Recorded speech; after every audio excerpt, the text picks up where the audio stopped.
Does it hurt? 3 words. That's all it took to unravel a billion-dollar industry and rewrite 2 lives forever. When a broke mechanic in a grease-stained shop asked the daughter of one of the most powerful CEOs in America a question no specialist had bothered to consider, he didn't know he was about to challenge an empire. What started as a simple repair became a war, against corporate threats, legal battles, and a system designed to profit from pain. This is the story of how one man's refusal to look away changed everything.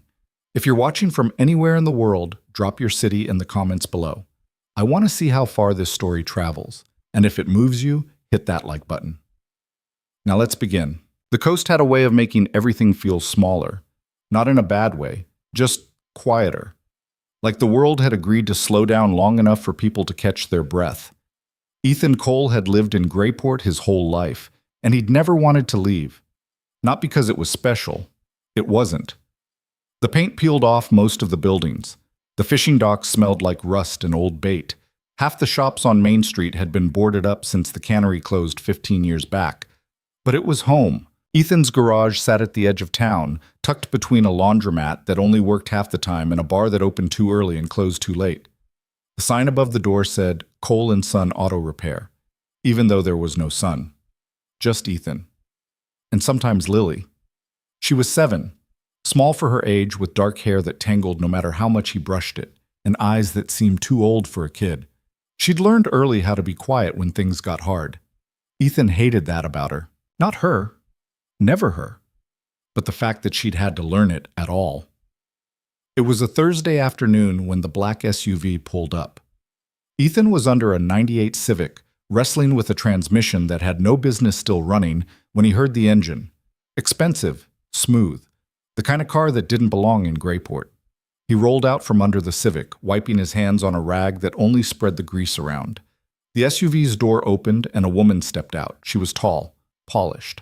The kind of person who looked like she'd never touched anything that might stain. Tailored coat, sharp heels, hair pulled back so tight it could have been painted on. She glanced around the garage like she was calculating its worth and finding it lacking. Behind her, a girl climbed out of the back seat. Teenager. Maybe 16. She moved carefully, one hand braced against the car door, the other gripping a cane. Her face was blank, but Ethan recognized the look. He'd seen it on his brother for years. Pain had a way of carving itself into people until there was nothing left but the effort to hide it. "Can I help you?" Ethan asked. The woman's gaze snapped to him. "Are you the mechanic?" "That'd be me." "Good." She gestured toward the SUV. "There's a noise. Something in the suspension. I need it fixed." Ethan raised an eyebrow. "You drove all the way out here for a suspension issue?" "I was told you're capable." "By who?" She didn't answer, just stood there, arms crossed, waiting. Ethan sighed. "All right, pop the hood." He spent the next 20 minutes going over the SUV. It was pristine, barely a scratch. The suspension was fine, nothing wrong with it at all. But there was a faint rattle near the rear axle. Loose bracket. Easy fix. When he came back around, the woman was on her phone, pacing near the garage entrance. The girl was still by the car, leaning against it now, her weight shifted onto one leg.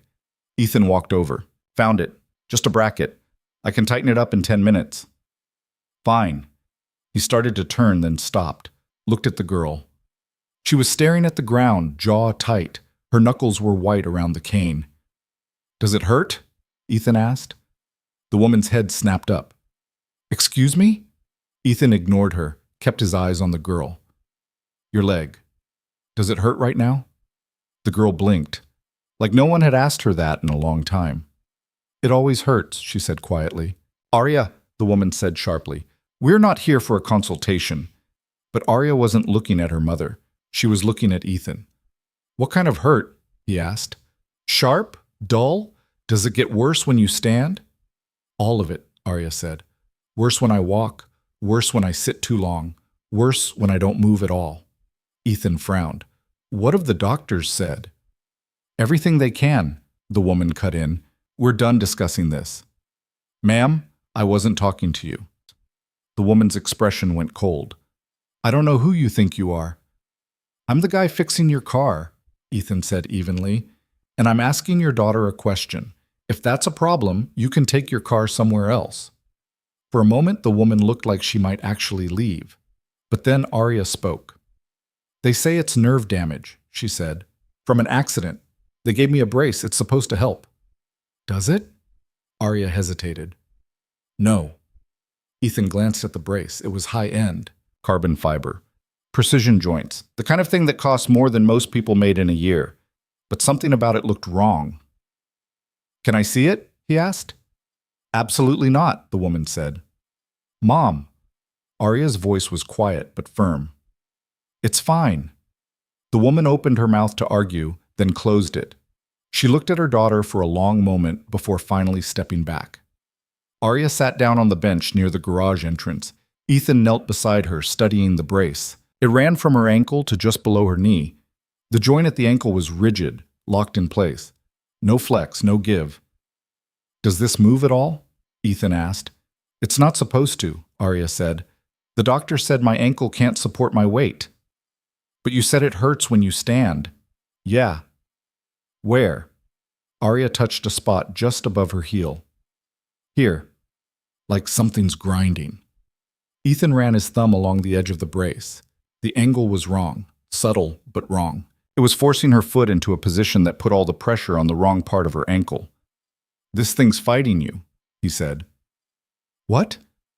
It's not supporting your ankle. It's locking it. Your body's trying to compensate, but the brace won't let it. He looked up at her. Who fitted this? Orthopedic specialist in Boston, the woman said. One of the best in the country. Ethan stood. Then he screwed up. The woman's face went rigid. How dare you? I'm not saying he's a bad doctor, Ethan said. I'm saying this brace is wrong. For her. And you're qualified to make that assessment? No, Ethan admitted. But I know engineering, and I know when something's built wrong. The woman stared at him. You're a mechanic. Yeah, and mechanics fix things that don't work.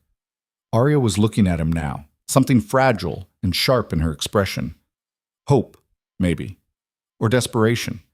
Ethan wasn't sure there was a difference. Can you fix it? She asked. Arya, we're leaving, the woman said. Can you? Arya repeated. Ethan hesitated. This wasn't his world.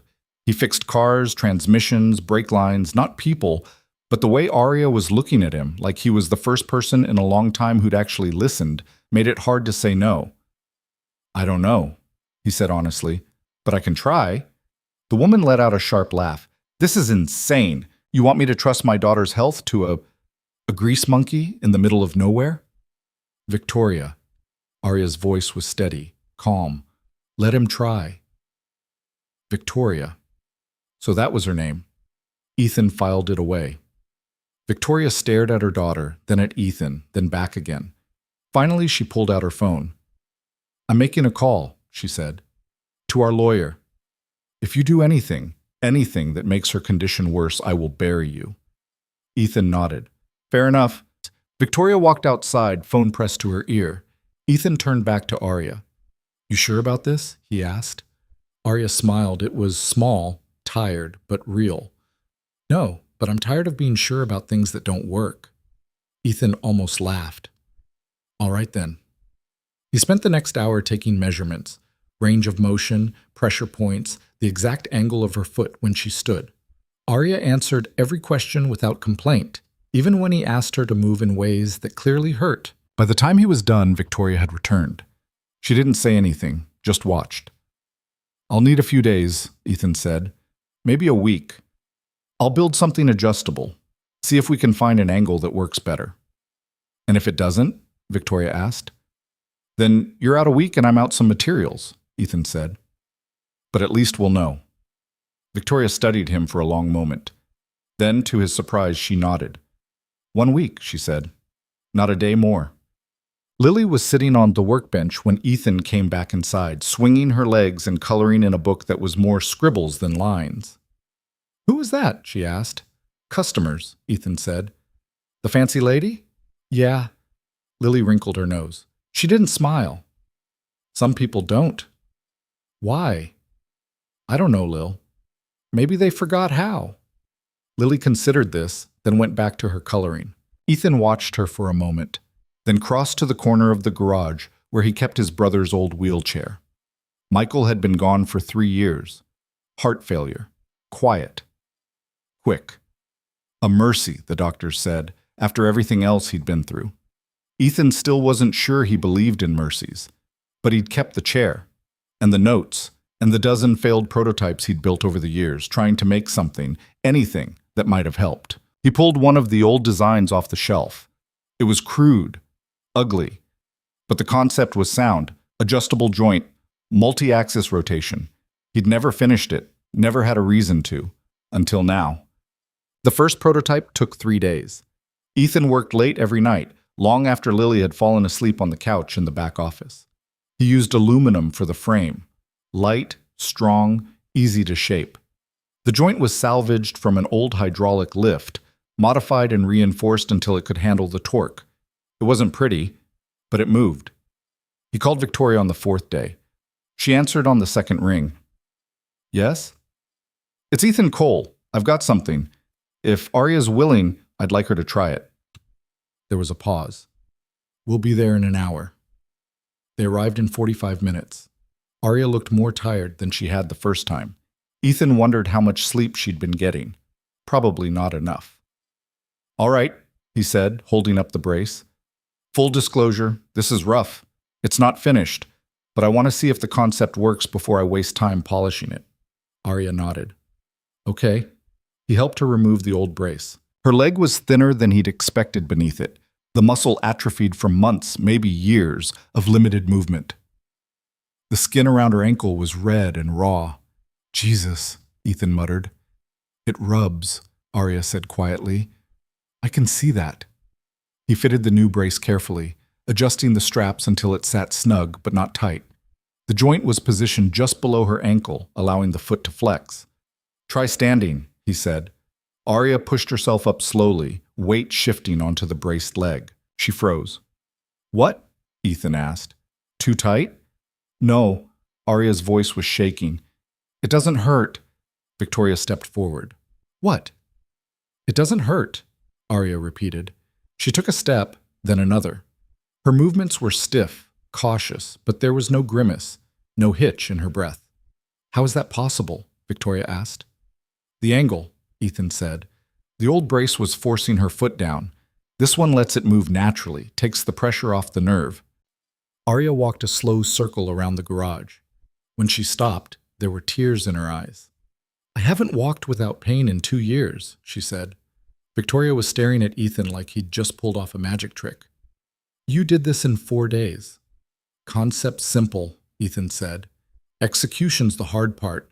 This is just a test. I'll need to refine it, make it lighter, add padding, but if it's working, Arya said firmly. Victoria crossed her arms. What do you want? Ethan blinked. What? For this, the design, your time. What do you want? Nothing, Ethan said. I'm not charging you. That's not how this works. Maybe not in your world, Ethan said, but in mine, you don't charge people for trying to help. Victoria's expression shifted, something almost like respect. Then let me cover materials, she said. Ethan thought about arguing, then decided it wasn't worth it. Fine. Materials. Over the next 2 weeks, Ethan built 4 more versions. Each one was lighter, stronger, more refined. Arya came by every few days to test them, and every time the fit got better. The pain lessened, the movement smoothed out. Lily started calling Arya the fancy girl, which made Arya laugh, a sound that seemed to surprise even her. She likes you, Ethan said one afternoon, watching Lily show Arya her latest drawing. She's sweet, Arya said. She doesn't trust easy. Neither do I. Ethan glanced at her. Your mom still think I'm going to screw this up? Arya smiled. Probably, but she's letting it happen. That's something. Why? Because I asked her to. Arya's voice was quiet. And because she knows I'm tired of being broken. Ethan didn't know what to say to that, so he just nodded. Guam. By the end of the 3rd week, the brace was nearly finished. It was sleek now, carbon fiber shell, titanium joint, custom padding molded to Arya's leg. It looked like something out of a medical catalog, only better. Arya wore it for 6 hours straight without complaint, then 8, then a full day. It's perfect, she said. Ethan shook his head. It's not. There's still adjustments I want to make. Ethan, Arya's voice was firm. It's perfect. He looked at her, at the way she stood now, straight, confident, without the constant tension he'd seen that first day. Yeah, he said quietly. Maybe it is. Victoria came by that evening to pick Arya up. She didn't say much, just watched her daughter walk to the car without limping, without hesitating. Before she got in, she turned back to Ethan. Thank you, she said. It was the first time she'd said it. Ethan nodded. She did the hard part. Victoria's expression softened. Just a fraction. So did you. The SUV pulled away, and Ethan stood there in the fading light, watching until the taillights disappeared. Lily tugged on his sleeve. Is she going to come back? I don't know, Ethan said, but he hoped so. 3 days later, the letter arrived. It was delivered by courier. Thick envelope. Law firm letterhead.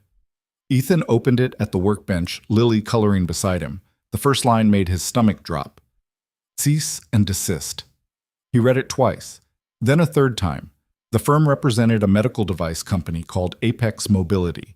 They were accusing him of patent infringement, unlicensed medical practice, endangerment. They were threatening a lawsuit. Ethan set the letter down, hands shaking. Dad? Lily's voice was small. What's wrong? He forced a smile. Nothing, kiddo. Just paperwork. But it wasn't nothing. It was the beginning of a war he hadn't known he was starting, and he had no idea how to fight it. Ethan read the letter a fourth time, hoping the words would change. They didn't. The law firm was based in New York. Sterling and Cross. The kind of name that sounded expensive just saying it out loud. They represented Apex Mobility, a company Ethan had never heard of, and they were very clear about what they wanted. Him to stop, immediately, destroy any designs he'd created, sign a document promising never to build another mobility device again, or face legal action. He folded the letter and shoved it in his back pocket. His hands were still shaking.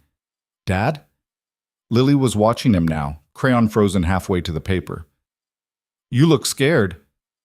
I'm not scared, Ethan lied. Then why are your hands doing that? He looked down. She was right. He flexed his fingers, trying to steady them. Just tired, Lil. She didn't look convinced, but she went back to coloring. Ethan walked outside, the cold air hitting him like a slap. The sun was setting over the water, turning everything orange and gold. Beautiful. Indifferent. He pulled out his phone and stared at it for a long moment before dialing. Victoria answered on the first ring. Ethan? Did you know about this? His voice came out harder than he meant it to. Know about what? The lawsuit. Apex Mobility. Cease and desist. There was silence on the other end.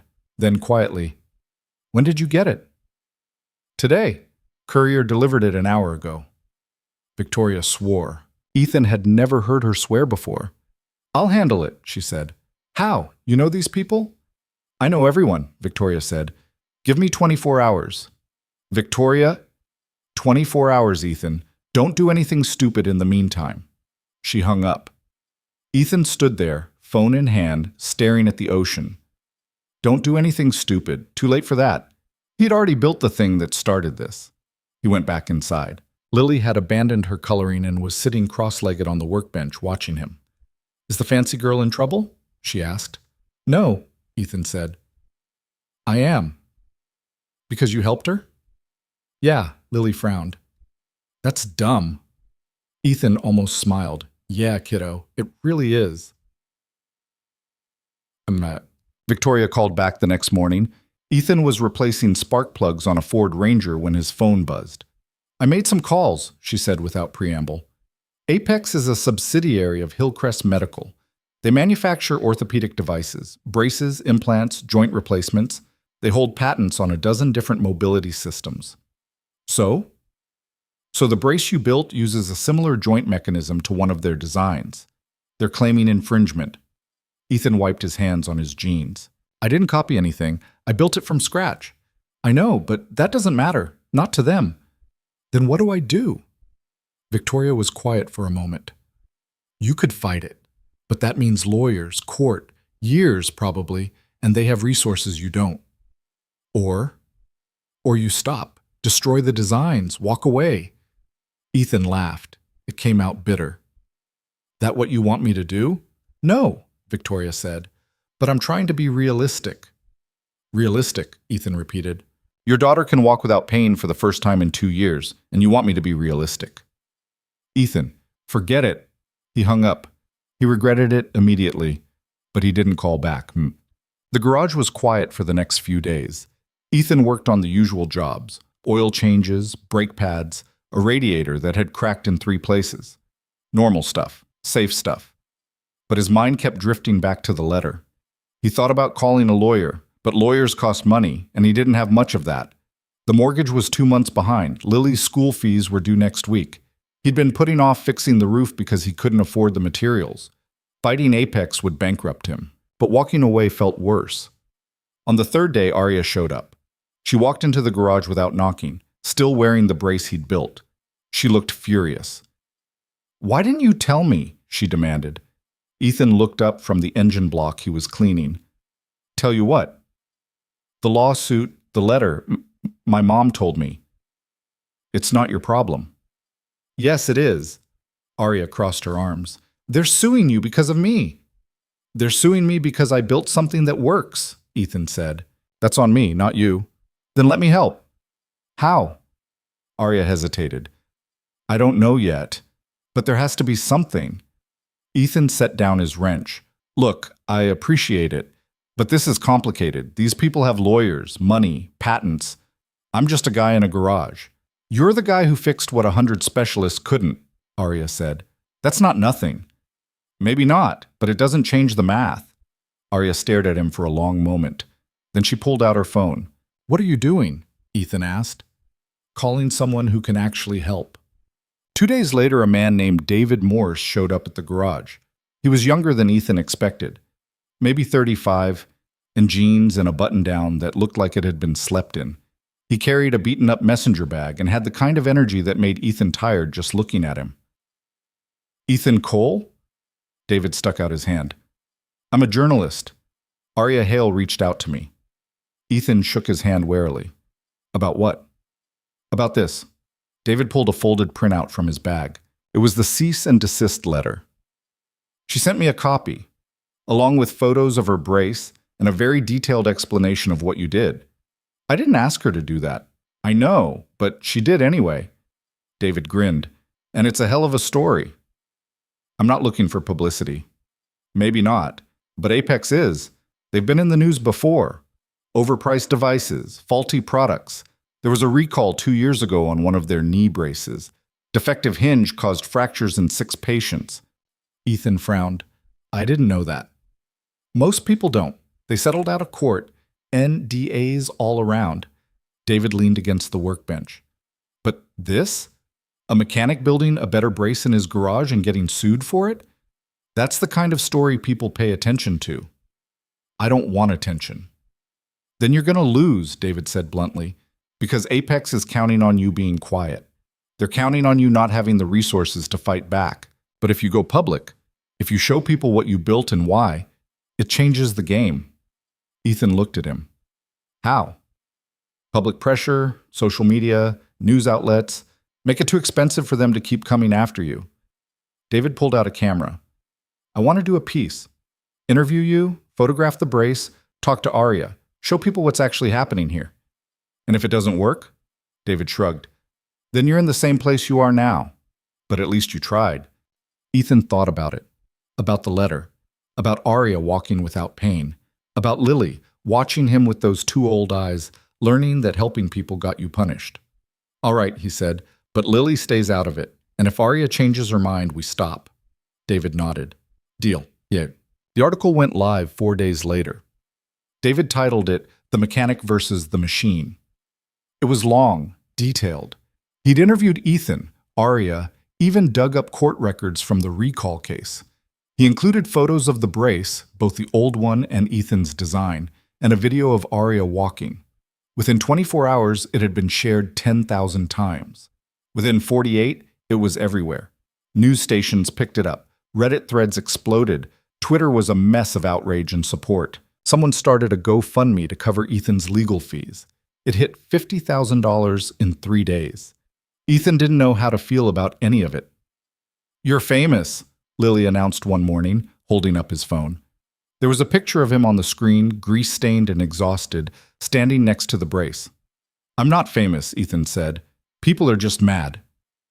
"At you?" "At the company." Lily studied the phone. "You look tired." "I am tired." "Then why are you smiling?" Ethan looked at the photo. He was smiling, just barely. He didn't remember doing it. "I don't know, Lil," but he thought maybe he did. The backlash hit Apex hard. Their stock dropped. Social media accounts were flooded with angry comments. Patients who'd had issues with their devices started speaking up, sharing their own stories. One woman posted a video of her son's brace breaking during physical therapy. Another talked about paying $12,000 for a device that stopped working after 6 months. Apex issued a statement: corporate, bloodless. They stood by their patents and their products. They accused Ethan of reckless endangerment. They threatened further legal action. It only made things worse. Victoria called him that night. "You're winning," she said. "Doesn't feel like it." "That's because you're not thinking like them. They care about money, reputation. Right now, both are tanking. They'll have to back off." "You sound sure." "I am." Victoria paused. "I've dealt with companies like Apex before. They're bullies, but bullies fold when you hit back hard enough. I didn't hit back. David did." "You let him. That's the same thing." Ethan leaned back in his chair. The garage was dark, except for the lamp on his workbench. Lily was asleep in the back office, curled up on the couch with her stuffed rabbit. "How's Arya?" he asked. "Good. Better than good, actually. She wants to come by tomorrow. Said she has an idea." "What kind of idea?" "She didn't say. But knowing my daughter, it's probably going to give me a heart attack." Ethan smiled. "Tell her she's welcome any time." Arya showed up the next afternoon with a duffel bag and a determined look on her face. "I want to test it," she said. "Test what?" "The brace. Really test it. Not just walking around the garage. I want to run." Ethan blinked. "Run?" "Yeah."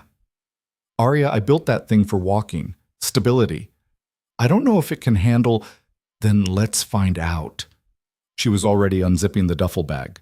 Inside were running shoes, athletic clothes, and a water bottle. "You're serious," Ethan said. "Completely." "Your mom know about this?" Arya smiled. "Not yet." Ethan looked at her, at the fierce, stubborn set of her jaw. He recognized it. He'd seen it in the mirror enough times. "All right," he said, "but we start slow, and if it hurts, even a little, we stop." "Deal." They went to the high school track. It was empty, the football team practicing on the far field. The afternoon sun was warm, the air smelling like cut grass and salt water. Arya stretched carefully, testing the brace's range of motion. Ethan watched, trying not to look as nervous as he felt. "Ready?" she asked. "No, but go ahead." Arya started jogging, slow, controlled. Her gait was uneven at first, favoring the braced leg, but after a few strides it smoothed out. She picked up speed. Ethan's heart was in his throat. He kept waiting for something to snap, for her to stumble, for the whole thing to fall apart. But it didn't. Arya ran a full lap, then another. By the third, she was grinning. When she finally stopped, she was breathing hard, face flushed, but there was something in her expression Ethan hadn't seen before. Joy, pure, unfiltered joy. "It works," she said, laughing. "It actually works." Ethan felt something loosen in his chest. "Yeah, it does." Arya sat down on the bleachers, still catching her breath. "I haven't run in 3 years. I forgot what it felt like." "How's it feel now?" She looked at him. "Like I'm not broken anymore." Ethan didn't know what to say to that, so he just sat down beside her, and they watched the football team run drills in silence. After a while, Arya spoke again. "What are you going to do?" "About Apex." "I don't know," Ethan admitted. "The article helped, but they're not backing down yet." "Then make them." "How?" Arya smiled. Build more. Ethan frowned. More braces? More everything. You fixed me. Why stop there? Because I'm not a doctor. I don't have a lab or funding or... You have this. Arya gestured at the brace. And you have people who believe in you. That GoFundMe hit $200,000 this morning. People want to help. That money's for legal fees. Then don't spend it on lawyers. Spend it on this. She tapped the brace. Prove that what you're doing works. Show them they can't stop you. Ethan stared at her. You're asking me to go to war with a billion-dollar company. I'm asking you to keep doing what you're already doing, just louder. That night, Ethan couldn't sleep. He kept thinking about what Arya had said. Build more, keep going. It sounded simple, reckless, impossible, but also right. He got up and went to the garage, pulled out his brother's old notebooks. Michael had kept meticulous records, measurements, observations, frustrations, every failed attempt to build something that might have helped. Ethan had read them 100 times, but tonight they felt different, like a map he'd been too scared to follow. He opened his laptop and started sketching. New designs, adjustable frames, modular joints, devices that could adapt to different injuries, different bodies, different needs. By the time the sun came up, he had 12 concepts. None of them were finished. Most weren't even close, but they were a start. The call came 2 days later. Ethan was testing a hinge mechanism when his phone buzzed. Unknown number. Hello? Mr. Cole? The voice was smooth, professional. My name is Richard Sterling. I represent Apex Mobility. Ethan's stomach tightened. I know who you are. Good. That saves time. I'm calling to discuss a resolution. I already got your letter. Yes, and I'm here to offer an alternative. Sterling paused. Apex is prepared to drop the lawsuit. Completely. No penalties. No legal fees. In exchange for what? Your designs, full rights, and an agreement that you won't build or distribute any mobility devices in the future. Ethan almost laughed. You want me to hand over my work and walk away? We're also prepared to offer compensation, $250,000. Ethan went still. $250,000. That was the mortgage, Lily's school, the roof, every bill he'd been juggling for the past year. It was safety, security, a way out. Think about it, Mr. Cole, Sterling said. This story's gotten a lot of attention, but attention fades. Lawsuits don't. You're facing years of legal battles you can't afford to win. We're offering you a way to end this, today. And Arya? I'm sorry? The girl I helped. What happens to her? She'll still have the brace you built. We're not asking you to take it back. But no one else gets one. Sterling's tone didn't change. That's correct. Ethan closed his eyes. I need time to think. You have 48 hours. After that, the offer expires. The line went dead. Ethan stood there, phone in hand, feeling like the walls were closing in. $250,000, or everything he'd started to build. He told Victoria about the offer that night. She was quiet for a long time after he finished. What are you going to do? She finally asked. I don't know. That's not true. You know. You're just scared of the answer. Ethan laughed bitterly. Yeah, I am. What does Lily think? I haven't told her. Why not? Because she's 7, and this isn't her problem. It is, though, Victoria said gently. Whatever you decide affects her. She deserves to know. Ethan knew she was right, but the thought of explaining it, of watching Lily try to understand why he might have to give up something good just to survive, made him feel sick. I'm tired, Victoria, he said. I'm tired of fighting, tired of being broke, tired of feeling like every good thing I do turns into another problem. I know. Then tell me what to do. I can't, Victoria said. But I can tell you this. Whatever you decide, Arya and I will stand by you. You gave my daughter something no one else could. That doesn't go away no matter what happens next. After they hung up, Ethan sat in the dark garage for a long time. Then he went to find Lily. She was in the back office, building something out of Legos. A house, maybe, or a castle. It was hard to tell. Hey, kiddo, Ethan said. Can we talk? Lily looked up. About the fancy girl? Sort of. He sat down beside her and tried to explain. The lawsuit, the offer, what it would mean if he took it, what it would mean if he didn't. Lily listened without interrupting. When he finished, she was quiet for a moment. "Do you want the money?" she asked. "Part of me does," Ethan admitted. "It would make things easier. But I don't know if I could live with myself if I stopped." Lily nodded slowly, then she picked up one of her Legos, a tiny blue brick, and handed it to him. "What's this for?" Ethan asked. "To remember," Lily said. "That small things matter too." Ethan stared at the brick. Then he pulled Lily into a hug, holding her tight. "Thanks, Lil," he whispered. She patted his back. "You're gonna say no, aren't you?" "Yeah, I think I am." "Good," Lily said. "The fancy girl needs you." Ethan called Sterling the next morning. "I'm not taking the offer," he said. There was a pause. "That's a mistake, Mr. Cole." "Maybe, but it's mine to make." "You understand what this means?" "Yeah, I do." "Then I'll see you in court." Sterling hung up. Ethan set down his phone and looked around the garage. At the tools, the half-finished projects, the brace sitting on the workbench like a promise he wasn't ready to break.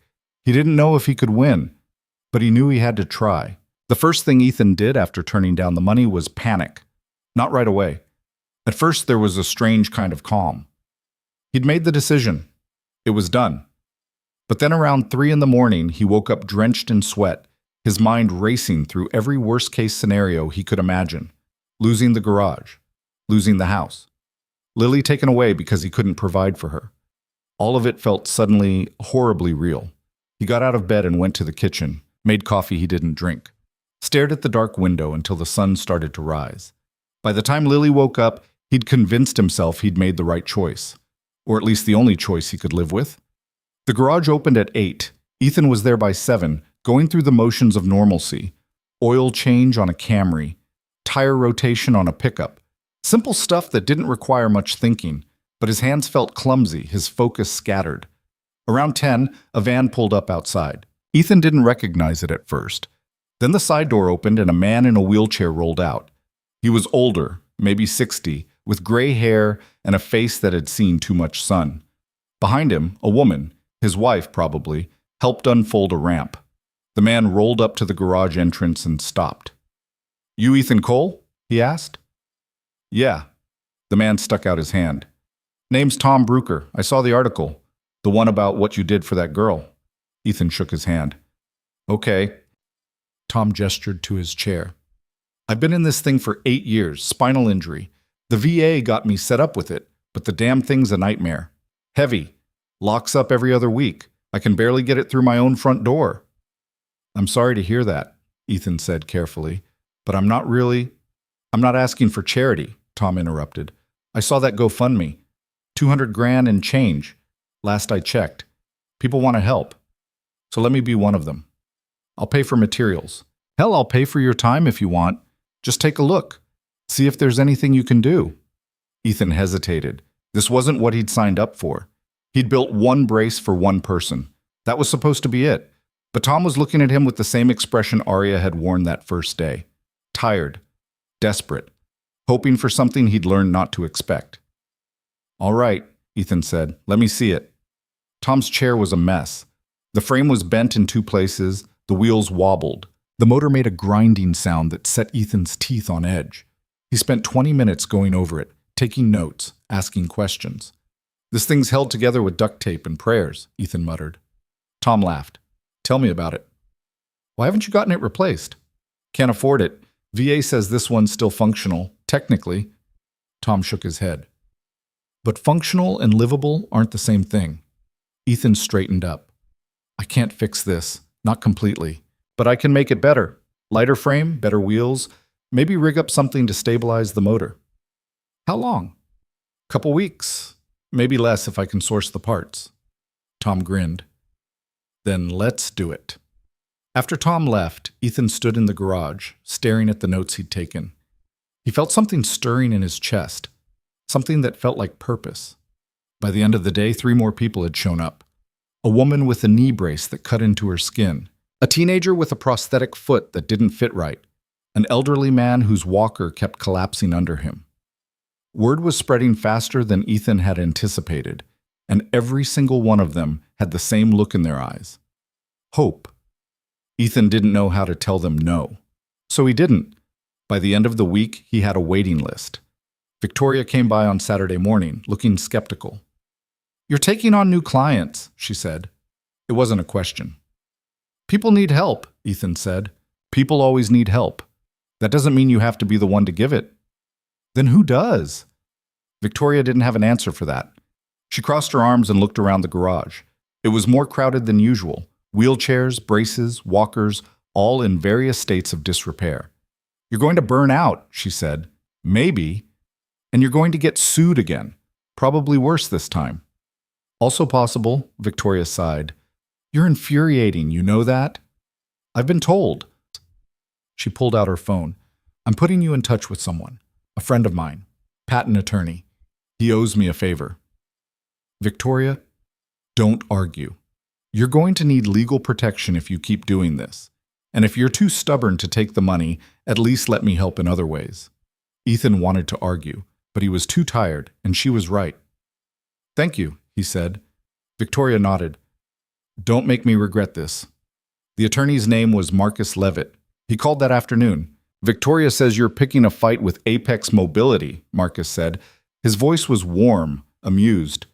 "That true?" "Not intentionally." "But you're not backing down." "No." "Good. I hate those bastards." Marcus laughed. "All right, here's the deal. I can't make this go away. Apex has deep pockets and a legal team that'll drown you in paperwork if they want to. But I can slow them down, file counter motions, make it expensive for them to keep pushing, buy you time." "Time for what?" "To build your case. Right now, they're arguing you're infringing on their patents and endangering people.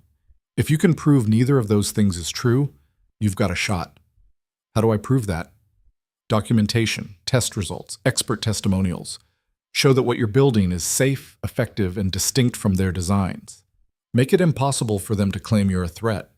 Ethan rubbed his face. "That's going to take money." "It is. But you've got a GoFundMe with $200,000 in it. Use it. That's for legal fees."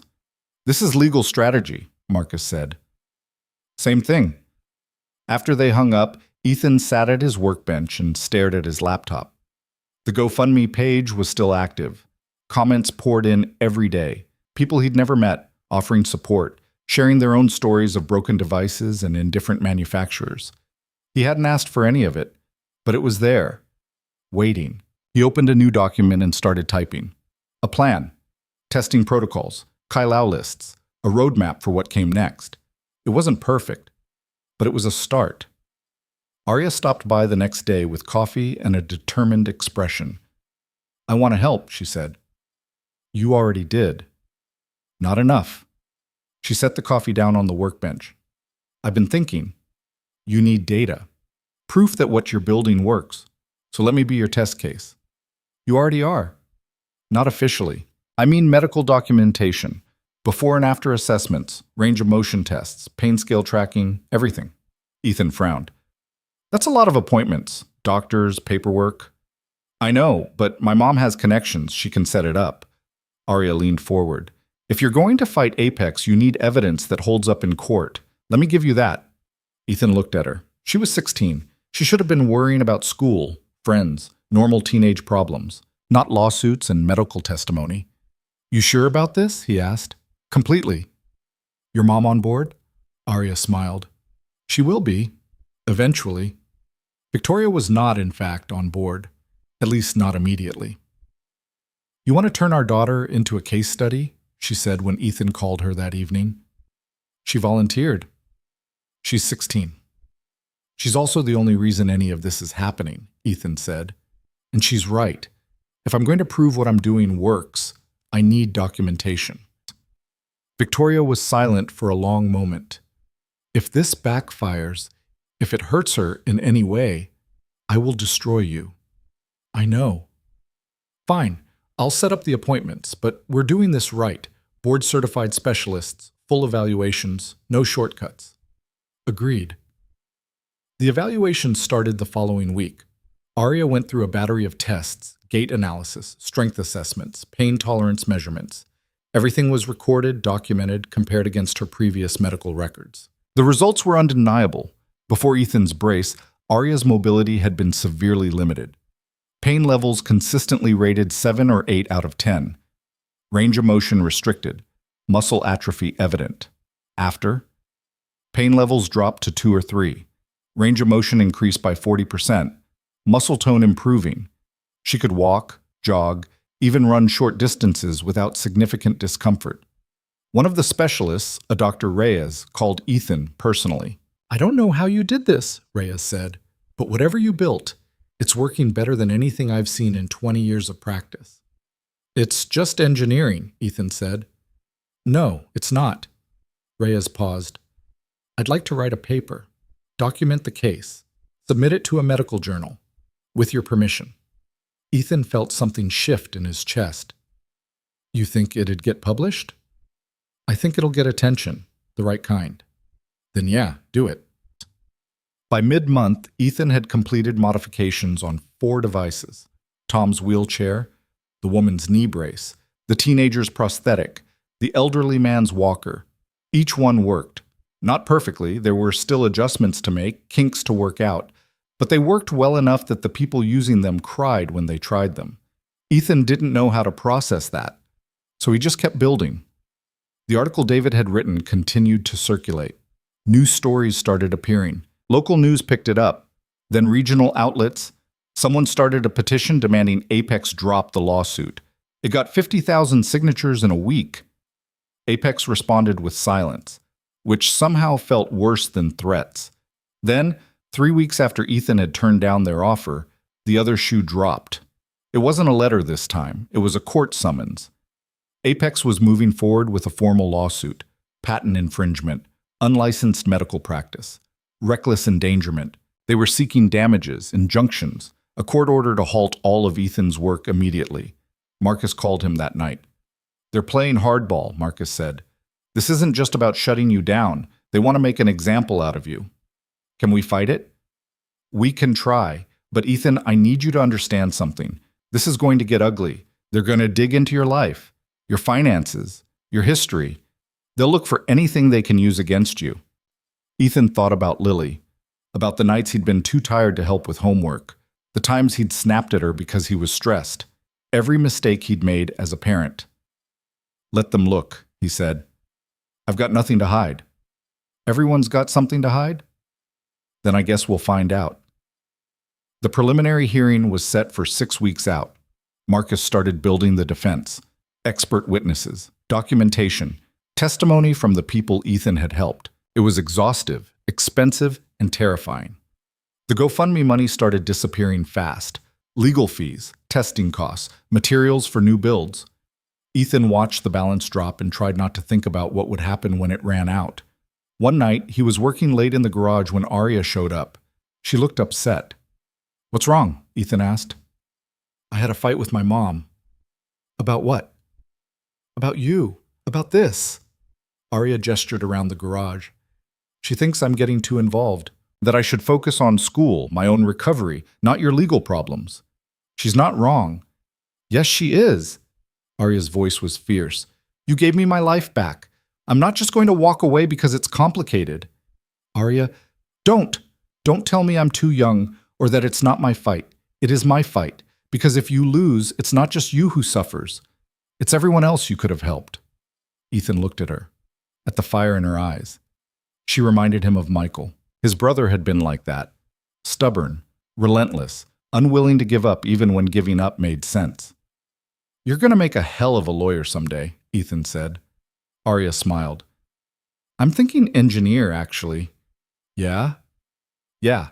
Someone's got to keep building when you're too old to hold a wrench." Ethan laughed. It felt good. 2 days before the hearing, something unexpected happened. Ethan was testing a new hinge design when his phone rang. Unknown number. He almost didn't answer. "Hello? Mr. Cole?" The voice was unfamiliar. Female, professional. "My name is Dr. Sarah Chen. I'm a biomedical engineer at Stanford. I've been following your case." "Okay." I've also been reviewing the documentation from Arya Hale's medical evaluations, and I have to say, what you've accomplished is remarkable. Thank you, Ethan said cautiously. I'd like to help, testify on your behalf, provide technical analysis of your designs. Explain to the court why what you're doing isn't just legal, but necessary. Ethan sat down. Why would you do that? Dr. Chen was quiet for a moment. Because I've spent 15 years in this field, and I've watched companies like Apex prioritize profit over patients. What you're doing? It's what the industry should have been doing all along. And I'm tired of watching good work get buried by lawyers. I don't have money to pay you. I'm not asking for money. I'm asking for the chance to do something that matters. Ethan felt something tighten in his throat. Then, yeah, I'd appreciate the help. Marcus was ecstatic when Ethan told him. Chen's a heavyweight, Marcus said. If she's willing to testify, it changes everything. Apex can't claim you're just some reckless amateur if you've got a Stanford engineer backing your designs. Will it be enough? I don't know, but it's a hell of a lot better than where we were yesterday. The night before the hearing, Ethan couldn't sleep. He lay in bed, staring at the ceiling, running through every possible outcome.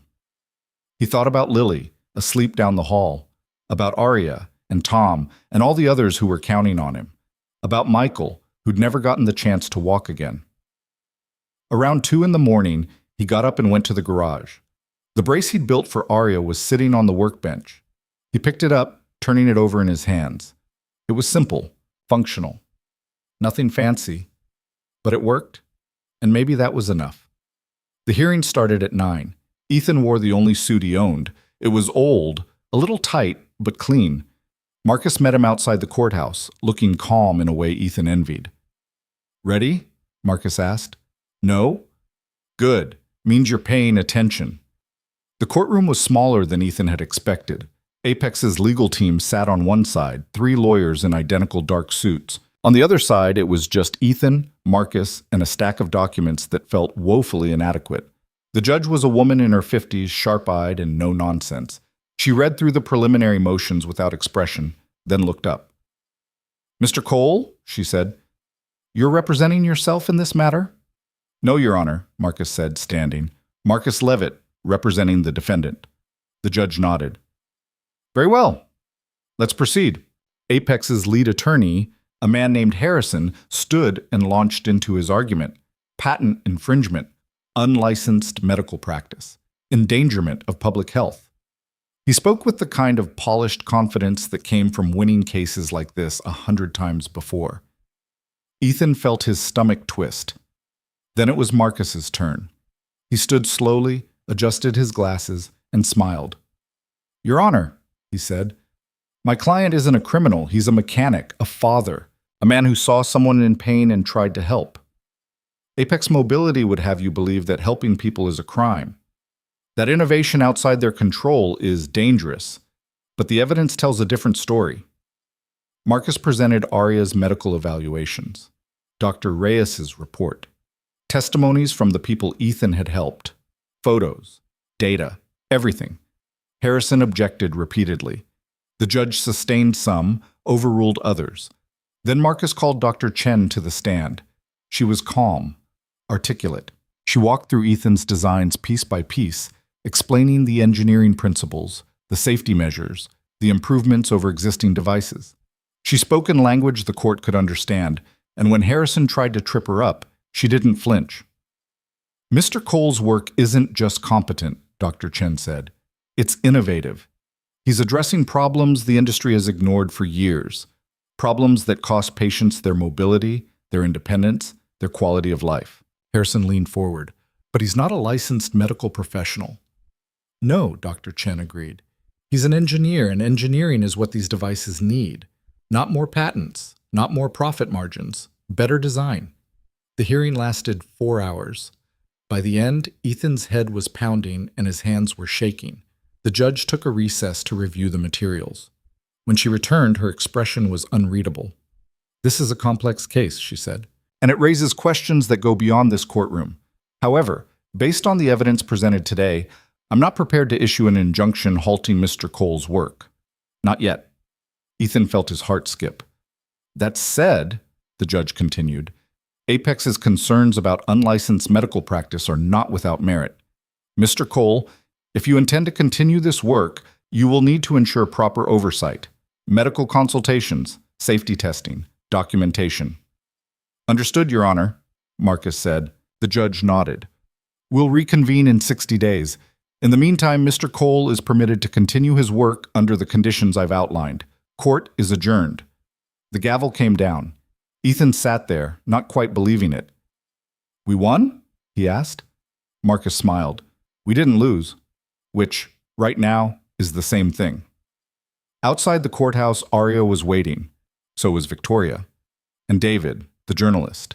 And a small crowd of people Ethan didn't recognize but who cheered when he walked out. Arya ran up and hugged him. I told you, she said. I told you it would work. Ethan hugged her back, feeling something break open in his chest. Yeah, he said. You did. But even as relief flooded through him, he knew this wasn't over. 60 days. That's all he had. 60 days to prove he could do this right, to build something that couldn't be torn down. 60 days to turn a desperate attempt to help one person into something that might actually change things. He looked at the people around him, at Arya, grinning, at Marcus, satisfied, at the strangers holding signs that said things like, keep fighting and innovation not litigation. And he thought, maybe he could do it, one piece at a time. The celebration lasted about 12 hours. By the next morning, reality had set back in. Ethan sat at his workbench with a cup of cold coffee and a notebook full of problems he didn't know how to solve. The judge had given him 60 days and a mandate, proper oversight, medical consultations, safety testing, documentation, all things that required resources he didn't have. Marcus had sent over a list of requirements that read like a thesis. Third-party testing facilities, liability insurance, medical advisory board. Each item had a price tag that made Ethan's head spin. Lily wandered into the garage around 8, still in her pajamas. You didn't sleep, she said. I slept a little. Liar. Ethan smiled despite himself. Maybe a little bit of a liar. She climbed onto the stool next to him and looked at the notebook. That's a lot of writing. Yeah. Is it bad? It's complicated. Lily picked up a wrench from the workbench and turned it over in her hands. The fancy girl says you're going to change everything. The fancy girl's optimistic. Is that bad? No, Ethan said. But it's scary. Lily set down the wrench. You're scared a lot now. I know. But you keep going anyway. Ethan looked at his daughter, 7 years old and already wiser than he'd ever be. Yeah, he said. I do. Then it'll be okay. He wished he had her certainty. Victoria called that afternoon. We need to talk, she said. In person. She showed up an hour later in the black SUV, but this time Arya wasn't with her. Victoria stepped out wearing business clothes that probably cost more than Ethan's truck, carrying a leather briefcase that looked like it meant business. This looks official, Ethan said. It is. Victoria set the briefcase on the workbench. I've been doing research. The court gave you 60 days to formalize your operation. That means structure, legal protection, funding. I'm aware. Good, because I have a proposal. She opened the briefcase and pulled out a stack of documents. I want to invest. Ethan blinked. What? In you. In this. Whatever you're building here. Victoria gestured around the garage. You need capital, expertise, connections. I can provide all three. Why? Because Arya hasn't stopped talking about this for 6 weeks. Because I've watched you help people nobody else would touch. And because I'm tired of watching companies like Apex extract profit from suffering. Victoria met his eyes. Also, I'm good at this. Building things, scaling operations, making ideas sustainable. And you're going to need that if you want to survive the next 60 days, let alone the next 6 months. Ethan looked at the documents. They were contracts, partnership agreements, investment proposals. What's the catch? He asked. No catch. I invest capital. You maintain creative control. We formalize the operation as a non-profit entity. Any profits go back into helping more people. A non-profit. It protects you legally, makes you eligible for grants, donations, and it sends a message to Apex that you're not trying to compete with them commercially, You're trying to fill gaps they've ignored. Ethan sat down. I don't know anything about running a nonprofit. I do. I've sat on 4 nonprofit boards. I know the paperwork, the regulations, the politics. Let me handle that part. You focus on what you're good at. And if it doesn't work? Victoria smiled. Then at least we tried. Ethan read through the documents. They were thorough, fair, as far as he could tell. Victoria wasn't asking for ownership or control, just the chance to help. I need to think about it, he said. You have 24 hours. After that, the offer expires. You've got 58 days left, Ethan. You can't afford to waste them. After she left, Ethan called Marcus. She's right, Marcus said after Ethan explained the proposal. You need structure. And Victoria Hale isn't someone who makes bad investments. If she's willing to back you, take it. It feels like giving up control. Read the contract again. She's not asking for control. She's offering infrastructure. There's a difference. Ethan read it again, then a third time. Marcus was right. The terms were generous, almost too generous. He called Victoria back that night. I'm in, he said. Smart choice. I'll have my lawyers draw up the final papers. We'll be operational in 2 weeks. That fast? I don't do anything slowly, Ethan. You'll learn that. The next 2 weeks were chaos. Victoria moved like a force of nature. Within days, she'd secured office space in an industrial building near the harbor. Nothing fancy, but clean and functional. She hired an accountant, a paralegal, and an administrative assistant. She set up liability insurance, business licenses, a website. Ethan felt like he was watching a building get constructed in fast forward. You're terrifying, he told her one afternoon. Victoria smiled. Thank you. The nonprofit was registered as the Grayport Mobility Foundation. Simple, direct. Victoria insisted on putting Ethan's name on it, but he refused. This isn't about me, he said. Then what's it about? Helping people who got forgotten. Victoria studied him for a moment, then nodded. All right, but you're going on the board of directors whether you like it or not. Dr. Chen agreed to join as the chief medical advisor. Tom Brucker, the veteran whose wheelchair Ethan had fixed, signed on as a patient advocate. David, the journalist, offered to handle communications and outreach. Slowly, impossibly, it started to feel real. Arya came by one Saturday morning and stopped dead when she saw the new space. Holy shit, she said. Language, Ethan said automatically. Sorry, but seriously, this is incredible. The front area had been converted into a consultation space. Clean white walls, adjustable examination table, racks of tools and materials organized by type. The back room was Ethan's workshop, bigger than his garage, with proper ventilation and lighting. Your mom doesn't mess around, Ethan said. Never has. Arya walked through the space, running her hand along the workbench. How are you feeling about all this? Overwhelmed? Grateful? Terrified? Sounds about right. She turned to face him. Can I ask you something? Sure. Why'd you say yes to my mom's offer? You could have kept doing this on your own. Ethan thought about it. Because doing it alone meant I could only help a few people. And that wasn't enough. Enough for who? For anyone who needs it. Arya smiled. You're a better person than you think you are. I'm really not. Yeah, you are. The first official client of the Grayport Mobility Foundation was a woman named Rita Alvarez. She was 43, a house cleaner who had developed severe arthritis in both hands. The standard braces her insurance covered were rigid, uncomfortable, and made it nearly impossible to grip anything. She couldn't work, couldn't pay her bills, was about to lose her apartment.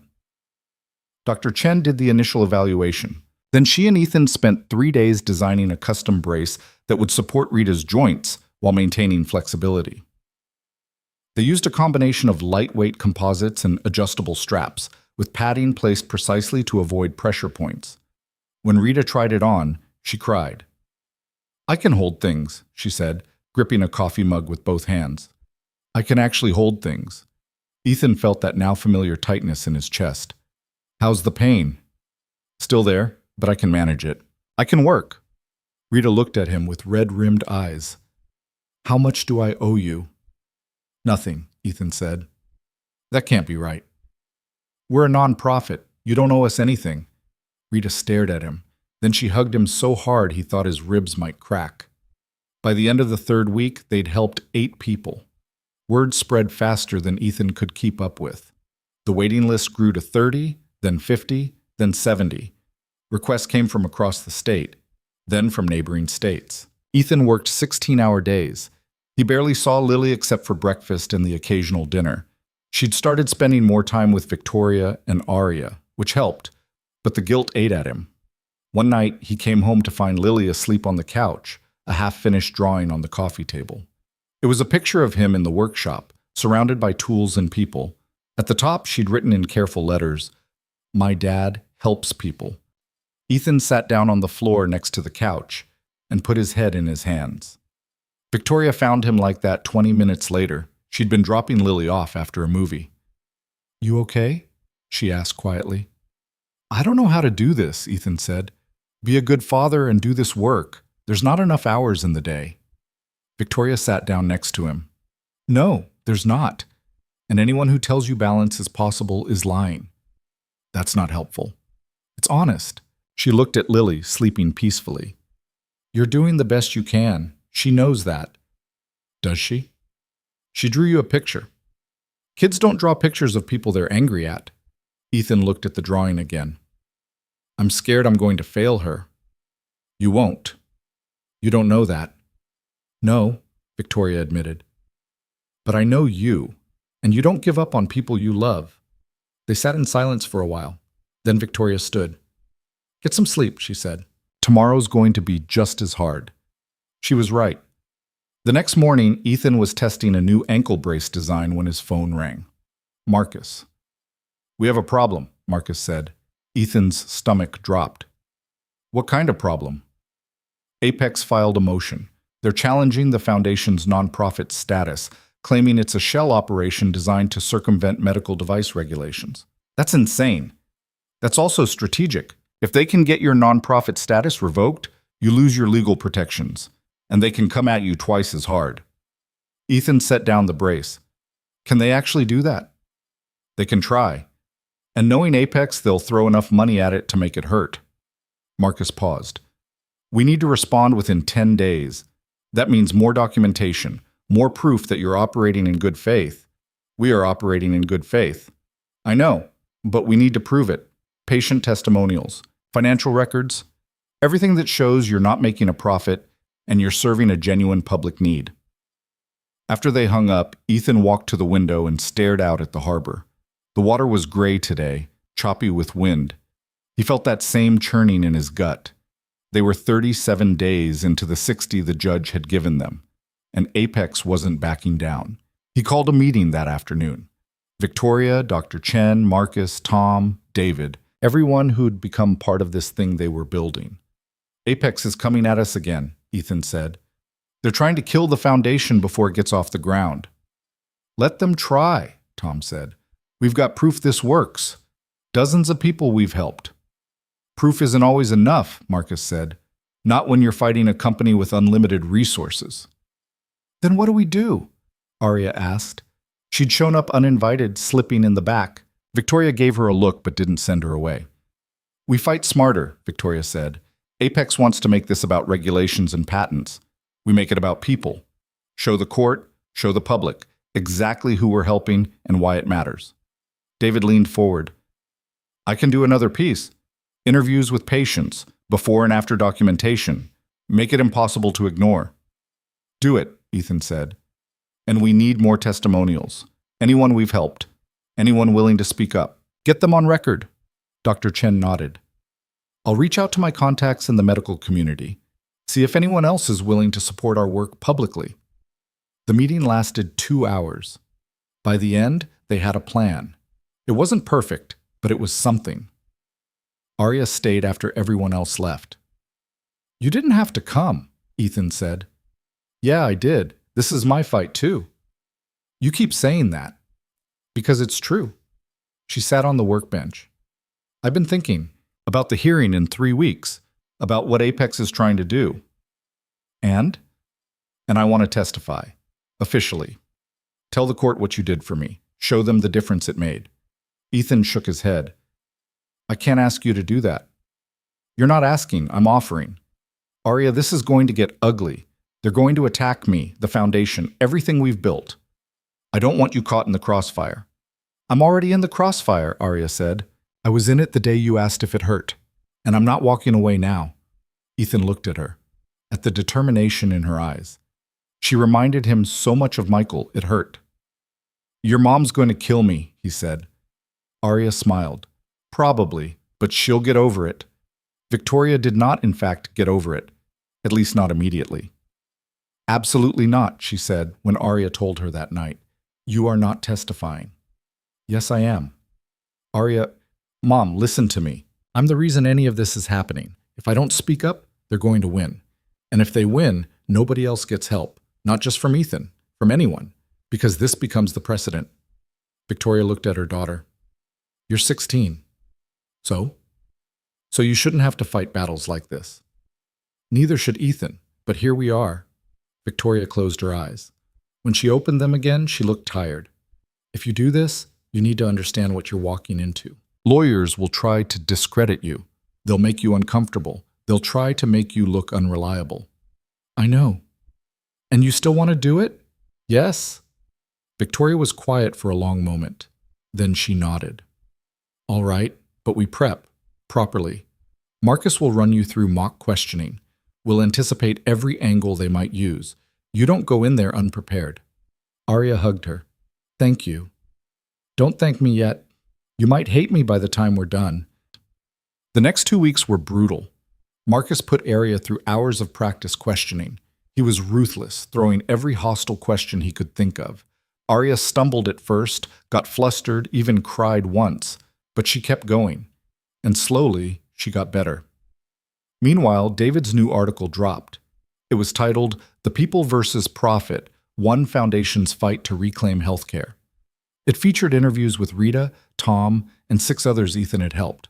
The photos were powerful, before and after shots that showed the difference in people's lives. The response was immediate. The article went viral. Support poured in. Donations to the foundation tripled overnight. People started showing up at the office, wanting to help, to volunteer, to add their voices to the fight. But so did the opposition. Apex launched a counter-campaign.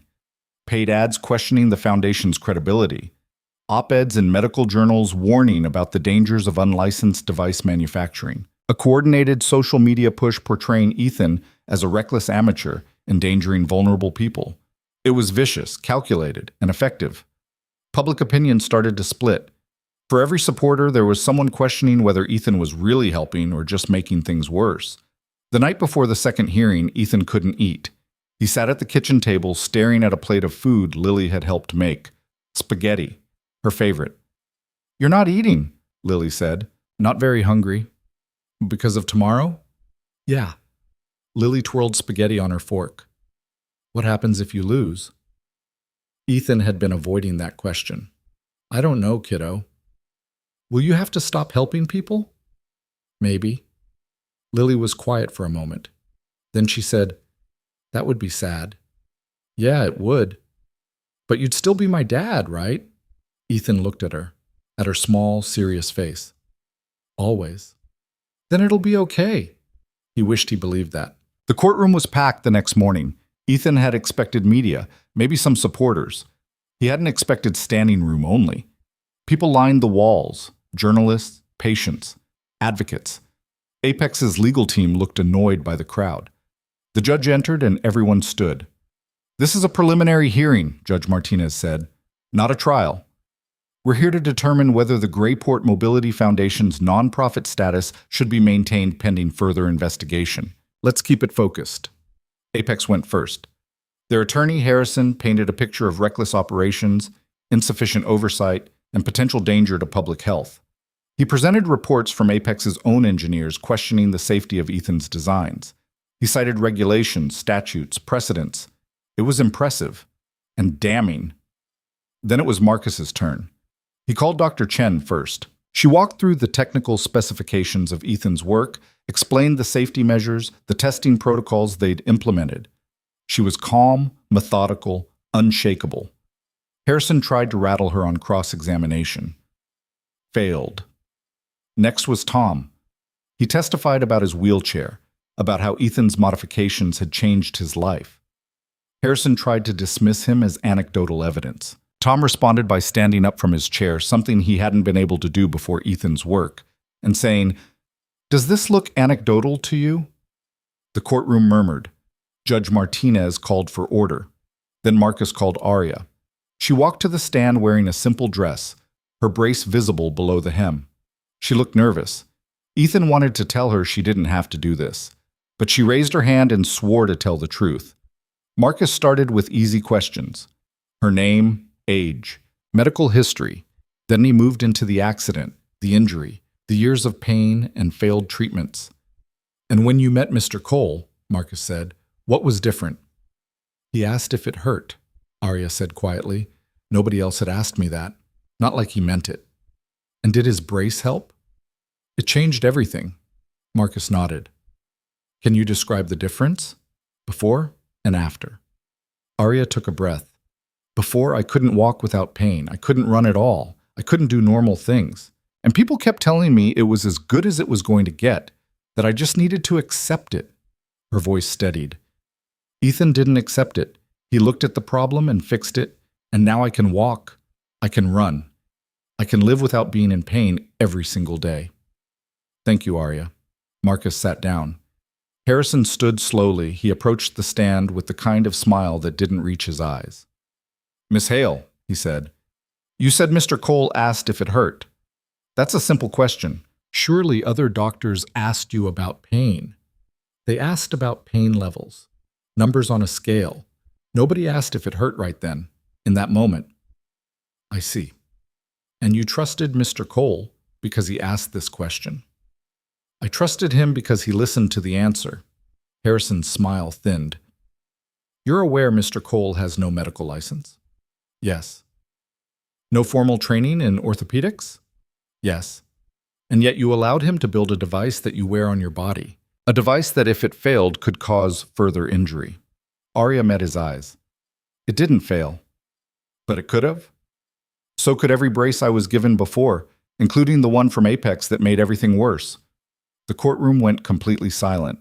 Harrison recovered quickly. "Miss Hale, are you aware your mother has invested financially in Mr. Cole's foundation?" "Yes." "Doesn't that create a conflict of interest? Your testimony benefits your mother's investment."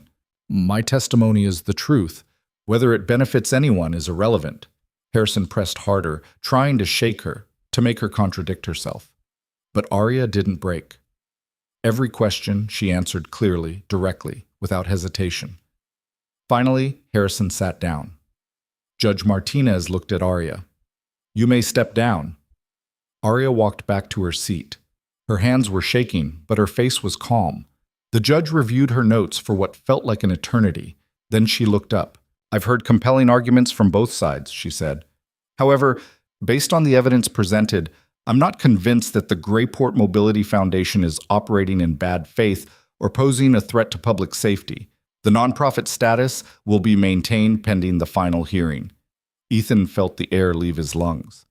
"That said," Judge Martinez continued, "Mr. Cole, I'm ordering continued oversight, monthly reports to this court, third-party safety audits, full transparency. One misstep, and we revisit this decision. Understood?"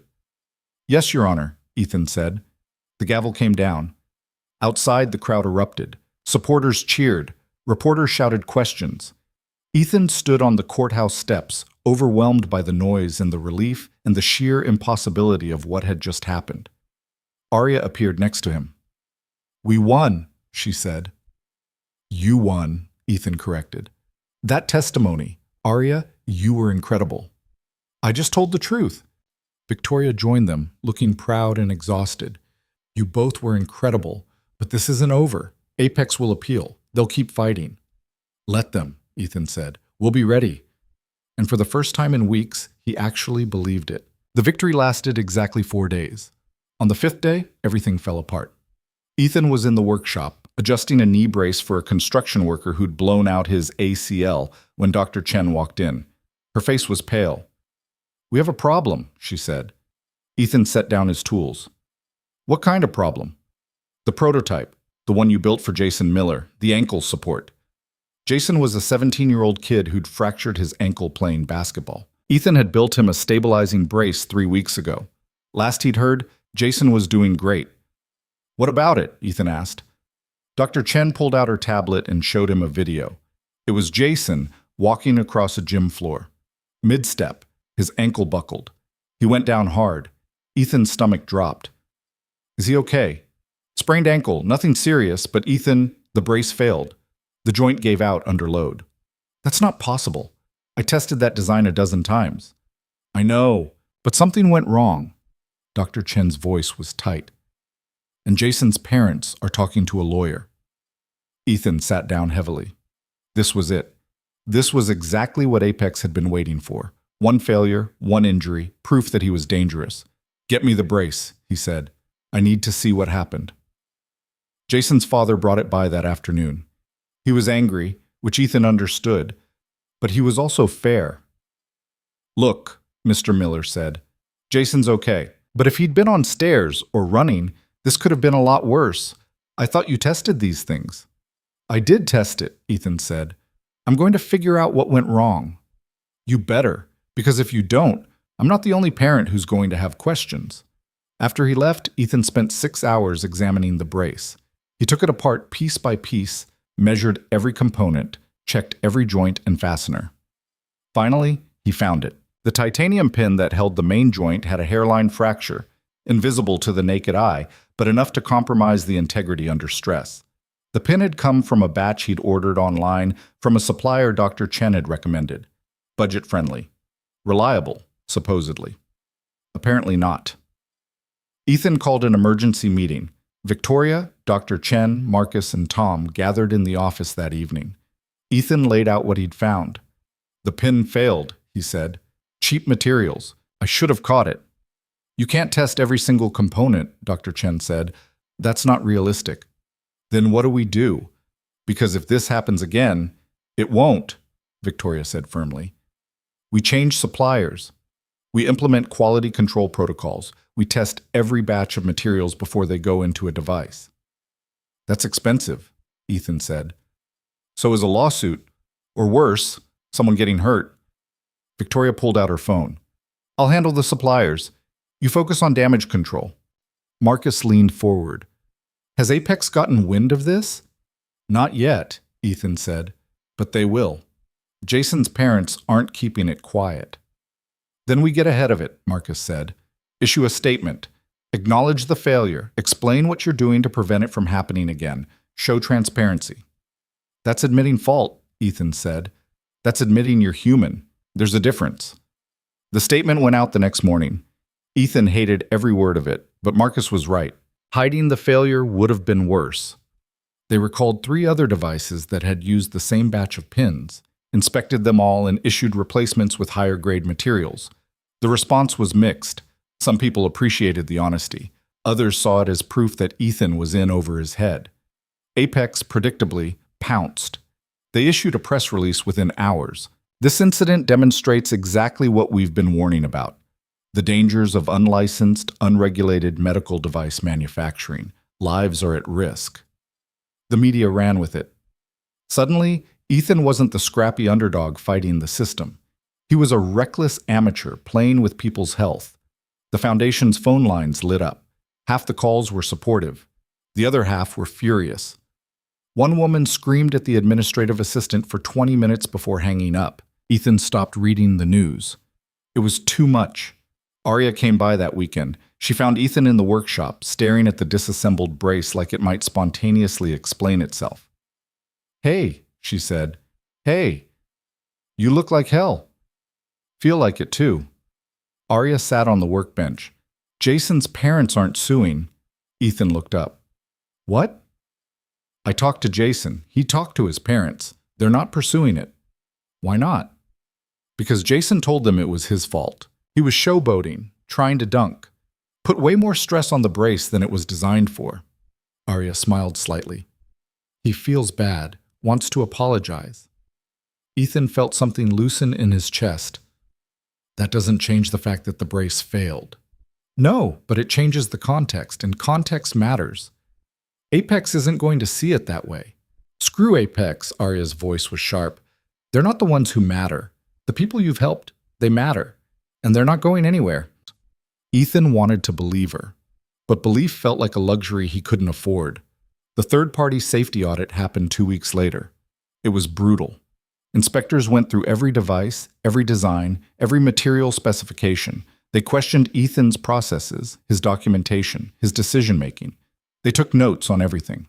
Dr. Chen was there for most of it, answering technical questions Ethan couldn't. Victoria handled the administrative side, but Ethan still felt like he was being picked apart. The audit lasted 3 days. When it was over, the lead inspector, a woman named Dr. Patel, sat down with Ethan.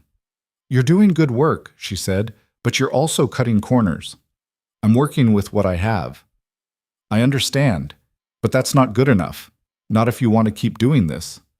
Dr. Patel handed him a folder. "This is my report. You'll get the official version in a week, but I wanted to give you a heads up. You passed. Barely. But there are 17 areas that need immediate improvement." Ethan opened the folder. The list was long. Material sourcing, testing protocols, documentation standards, quality control measures. "Can we do this?" he asked. "If you have the resources, yes. If you don't, no." Dr. Patel stood. "For what it's worth, I hope you figure it out. People need what you're building." After she left, Ethan sat alone in the office, reading through the report. Each item had an estimated cost. By the time he reached the end, he'd tallied up close to $200,000 in necessary improvements. The foundation had about $60,000 left in the bank. He called Victoria. "We're short," he said. "By a lot." Victoria was quiet for a moment. "How much do you need?" "Realistically, another $150,000, maybe more. I can cover it." Victoria, "Don't argue. This is what I'm here for. I can't keep taking your money. Then think of it as an investment in something that actually matters." Her voice softened. "Ethan, you're building something important. Don't let pride kill it." He wanted to argue, but he was too tired and she was right. "Okay," he said. "Thank you." "Don't thank me. Just make it work." Over the next month, they implemented every change Dr. Patel had recommended. New suppliers with certified materials, rigorous testing protocols for every component, a full-time quality control manager, updated documentation systems. It was exhausting, expensive, but it worked. The foundation started to stabilize. The waiting list grew, but so did their capacity. They hired 2 more technicians, expanded the workshop, brought on a physical therapist to help with patient evaluations. People kept coming. A woman with cerebral palsy who needed hand braces. A veteran with a prosthetic leg that didn't fit right. A teenager with scoliosis whose back brace was causing more problems than it solved. One by one, Ethan and his team helped them. Not every case was a success. Some problems were too complex, some injuries too severe, but more often than not, they made a difference. And slowly, the narrative started to shift again. David wrote a follow-up piece about the Foundation's response to the failed brace. He highlighted the transparency, the improvements, the commitment to safety. Other journalists picked it up. The story became less about one failure and more about accountability. Public opinion swung back. Not completely, but enough. Then, 6 weeks after the audit, something unexpected happened. Ethan got a call from a law firm. Not Apex's lawyers. Someone else. "Mr. Cole," the woman on the phone said, "my name is Jennifer Park. I represent Hillcrest Medical." Ethan's blood went cold. Hillcrest owned Apex. "What do you want?" "To talk, off the record. Is there a time we could meet?" "I'm not settling. Whatever Apex is offering." "This isn't about a settlement," Jennifer said. "This is about something else entirely. Please, just hear me out." Against his better judgment, Ethan agreed. They met at a coffee shop in the city 2 days later. Jennifer Park was younger than Ethan expected, maybe 40, with sharp eyes and an air of someone who didn't waste time. "Thank you for coming," she said. "I'm here. Talk." But Jennifer pulled out a folder. "I've been reviewing your case. All of it. The lawsuit, the foundation, the work you've been doing. And I've come to a conclusion." "Which is?" "Apex made a mistake." Ethan blinked. "What?" They went after you because they saw you as a threat, a PR problem. But what you're actually doing, it's not competitive, it's supplementary. You're serving people Apex doesn't. People who can't afford their products or who need custom solutions they don't offer. So there's an opportunity here for both sides. Jennifer leaned forward. Hillcrest is interested in partnering with your foundation. Ethan laughed. You're joking. I'm not. We provide funding, resources, access to our testing facilities. You maintain independence but operate with our support. It's a collaboration. Why would you do that? Because the optics of fighting you are terrible, and because, frankly, your work is impressive. Hillcrest's board has been discussing ways to improve our public image. Supporting a nonprofit that helps underserved communities, that's good business. Ethan stared at her. You want to use us for PR. I want to help you scale your operation while improving our reputation. It's mutually beneficial. And if I say no? Jennifer closed the folder. Then nothing changes. Apex drops the lawsuit, we walk away, and you keep doing what you're doing. But you'll be doing it alone, with limited resources, and eventually you'll hit a ceiling. I need to think about it. Take your time, but not too much. Jennifer handed him a card. Call me when you decide. Ethan brought the offer to the board that night. The reaction was immediate and divided. Absolutely not, Tom said. We can't partner with the people who tried to destroy us. Why not? Victoria asked. If it gets us resources we need? Because it compromises everything we stand for, Dr. Chen said. The foundation exists because companies like Apex fail people. Partnering with them feels like betrayal. Or it feels like progress, Victoria countered. We could help 10 times as many people with their resources. At what cost? Ethan asked quietly. Everyone turned to look at him. That's the question, isn't it? Ethan said. Do we stay small and independent, or do we grow and risk losing what makes us different? Marcus spoke up. There's a third option.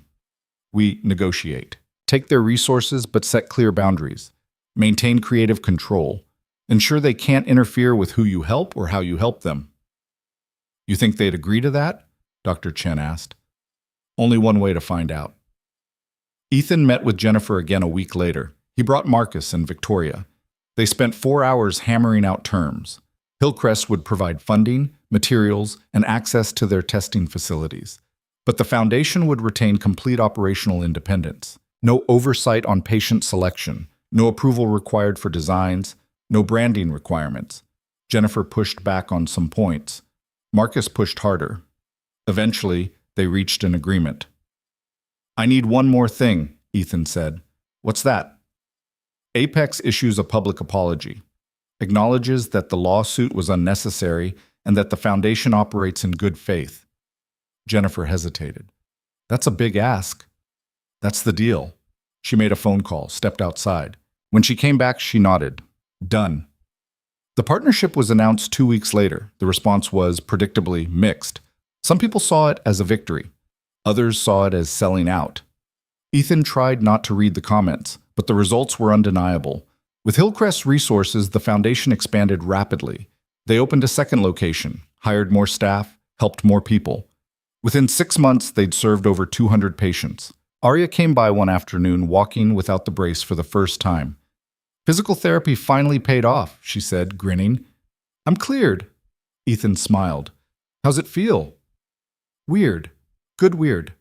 She sat down. I'm applying to colleges, engineering programs. Following in my footsteps? More like running past them. Arya's expression turned serious. I wanted to say thank you. For everything. You don't need to thank me. Yeah, I do. You changed my life, and not just mine. All those people out there? That's because you asked if it hurt. Because you cared enough to try. Ethan felt his throat tighten. You made it possible. You and your mom. I couldn't have done this without you. Then I guess we're even. They sat in comfortable silence for a while. What are you going to do now? Arya asked. Keep going. Keep building. There's always someone who needs help.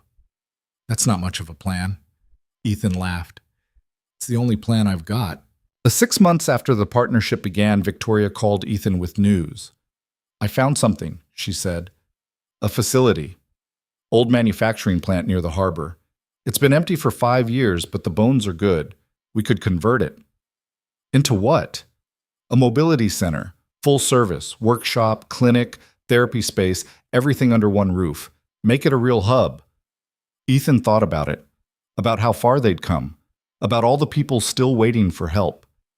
How much? He asked. A lot. But I have investors interested, people who believe in what we're doing. Then let's do it. The center opened a year later.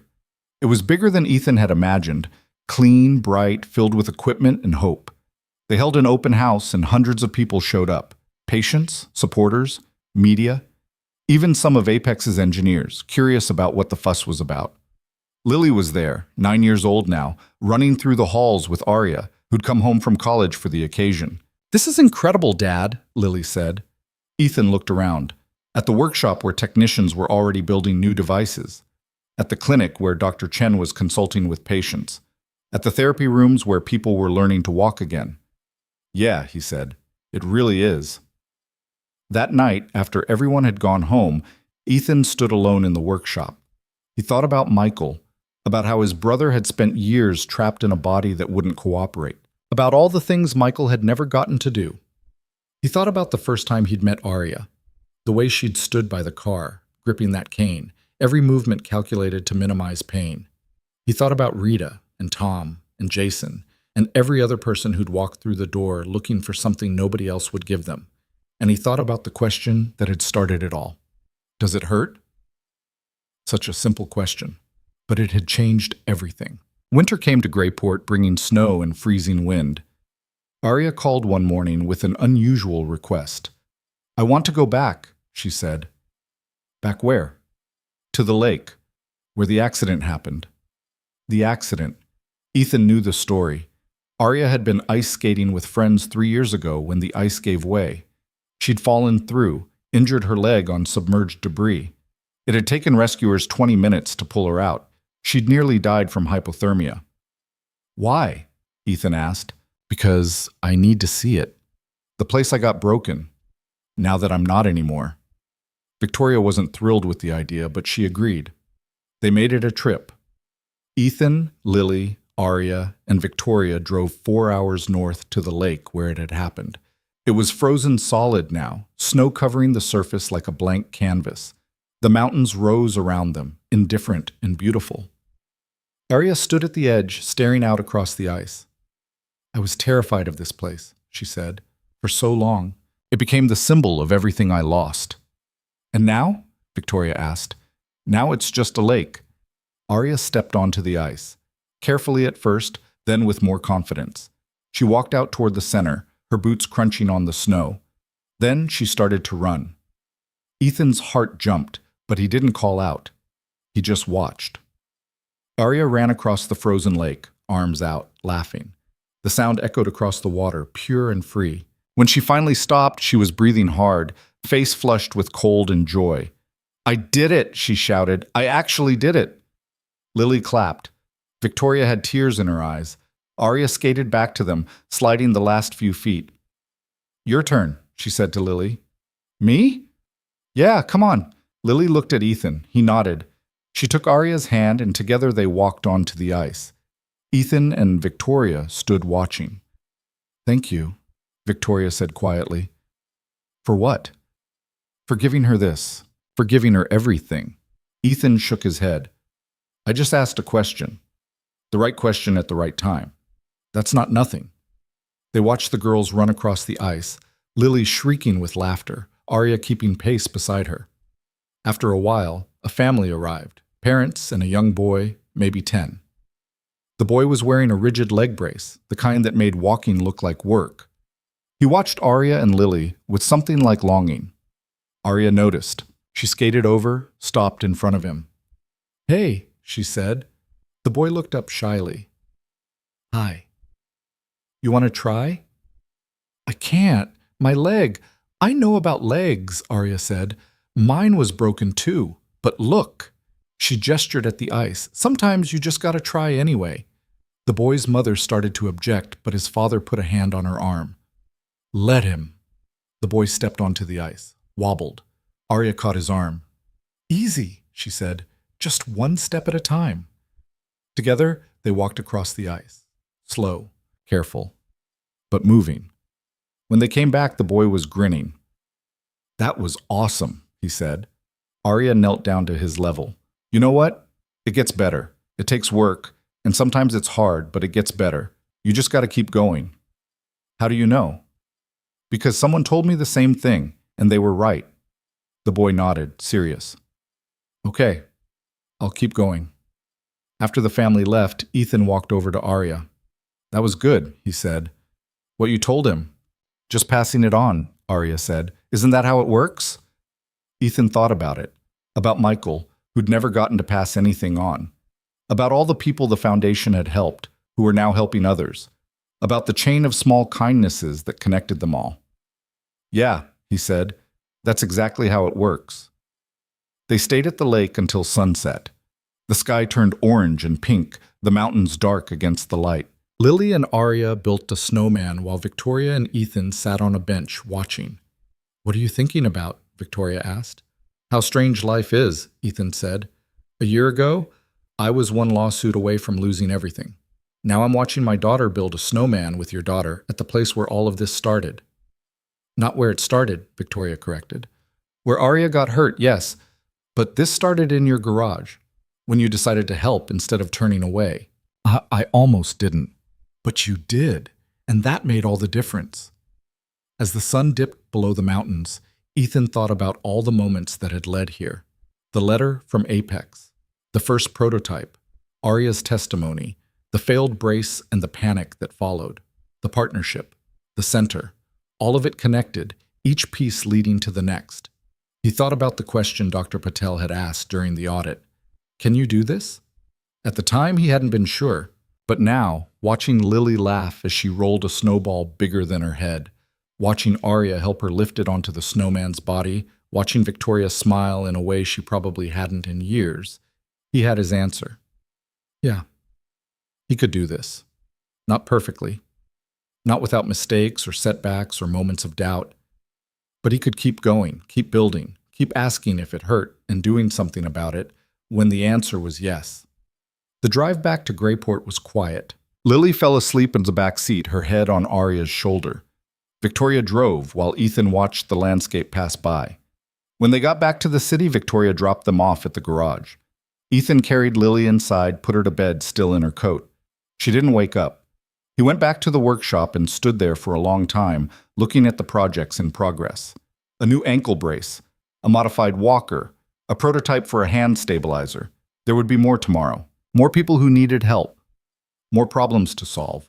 More battles to fight. But tonight, there was just this. The quiet workshop, the smell of metal and oil, the knowledge that somewhere out there people were moving easier because of the work done here. It wasn't perfect, but it was enough. Ethan turned off the lights and went home. Tomorrow would bring new challenges, new questions, new people asking if anyone cared enough to try. And he'd be there, ready with the same question that had changed everything. Does it hurt? Because that's where it always started, with seeing the pain, with refusing to look away, with believing that even the smallest question could matter if you cared enough to listen to the answer. The world kept turning. People kept hurting.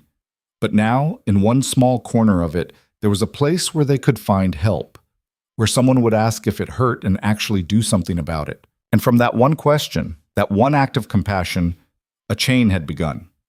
Quiet, persistent, unstoppable. Proving that sometimes the smallest moments could rewrite entire lives. The victory lasted exactly 4 days. On the 5th day, everything fell apart. Ethan was in the workshop, adjusting a knee brace for a construction worker who'd blown out his ACL when Dr. Chen walked in. Her face was pale. "We have a problem," she said. Ethan set down his tools. "What kind of problem?" "The prototype. The one you built for Jason Miller. The ankle support." Jason was a 17-year-old kid who'd fractured his ankle playing basketball. Ethan had built him a stabilizing brace 3 weeks ago. Last he'd heard, Jason was doing great. "What about it?" Ethan asked. Dr. Chen pulled out her tablet and showed him a video. It was Jason, walking across a gym floor.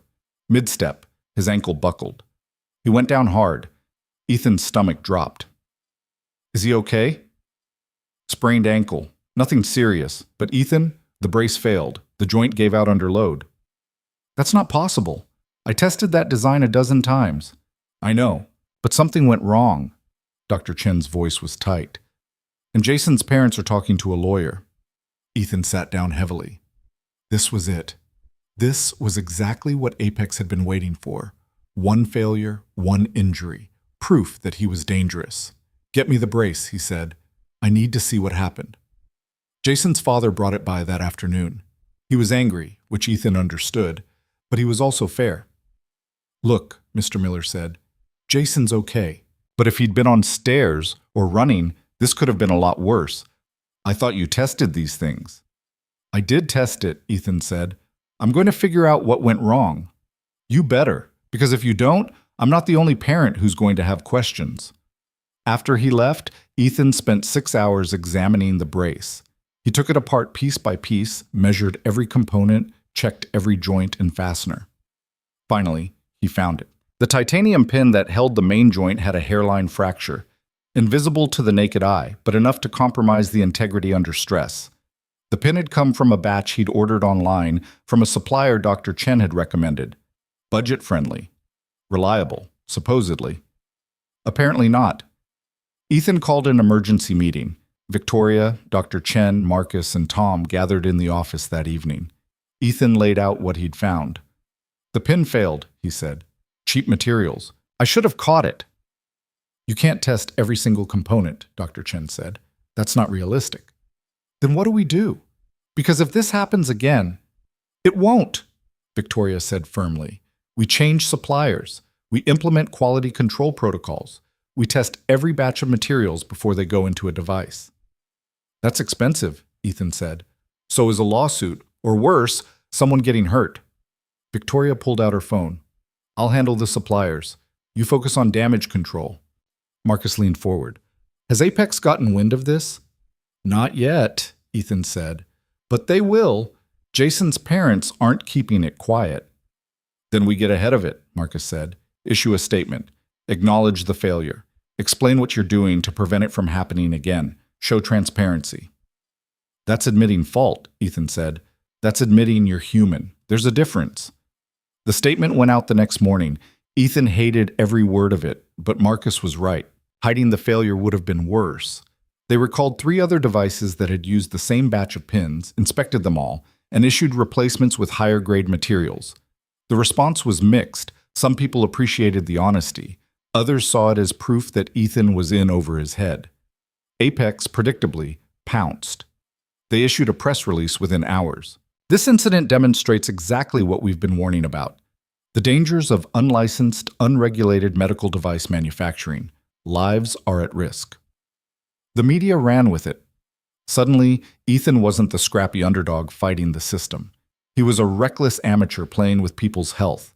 The Foundation's phone lines lit up. Half the calls were supportive. The other half were furious. One woman screamed at the administrative assistant for 20 minutes before hanging up. Ethan stopped reading the news. It was too much. Arya came by that weekend. She found Ethan in the workshop staring at the disassembled brace like it might spontaneously explain itself. Hey, she said. Hey, you look like hell. Feel like it too. Arya sat on the workbench. Jason's parents aren't suing. Ethan looked up. What? I talked to Jason. He talked to his parents. They're not pursuing it. Why not? Because Jason told them it was his fault. He was showboating, trying to dunk, put way more stress on the brace than it was designed for. Arya smiled slightly. He feels bad, wants to apologize. Ethan felt something loosen in his chest. That doesn't change the fact that the brace failed. No, but it changes the context, and context matters. Apex isn't going to see it that way. Screw Apex. Arya's voice was sharp. They're not the ones who matter. The people you've helped, they matter, and they're not going anywhere. Ethan wanted to believe her, but belief felt like a luxury he couldn't afford. The third-party safety audit happened 2 weeks later. It was brutal. Inspectors went through every device, every design, every material specification. They questioned Ethan's processes, his documentation, his decision-making. They took notes on everything. Dr. Chen was there for most of it, answering technical questions Ethan couldn't. Victoria handled the administrative side. But Ethan still felt like he was being picked apart. The audit lasted 3 days. When it was over, the lead inspector, a woman named Dr. Patel, sat down with Ethan. "You're doing good work," she said, "but you're also cutting corners.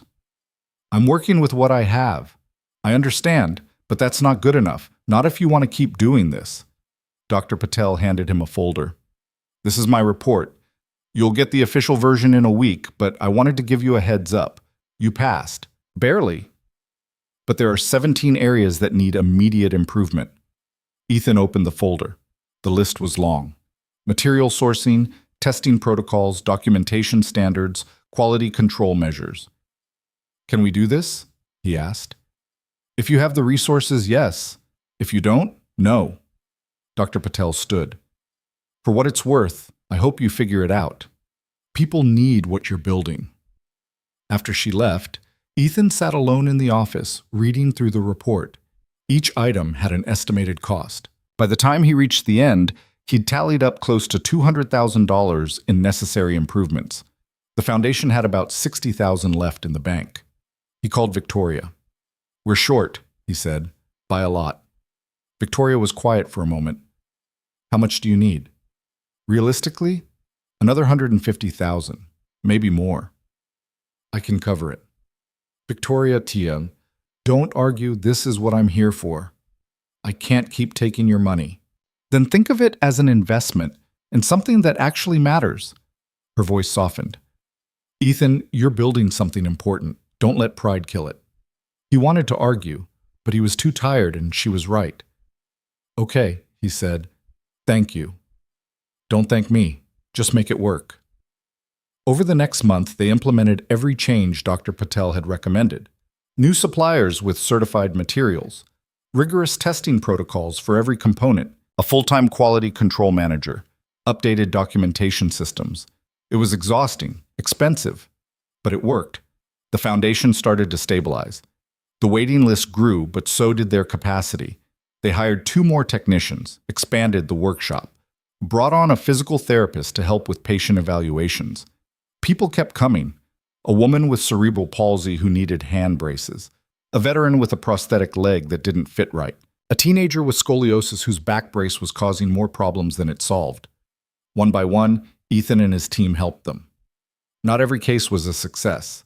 Some problems were too complex, some injuries too severe, but more often than not, they made a difference. And slowly, the narrative started to shift again. David wrote a follow-up piece about the foundation's response to the failed brace. He highlighted the transparency, the improvements, the commitment to safety. Other journalists picked it up. The story became less about one failure and more about accountability. Public opinion swung back. Not completely, but enough.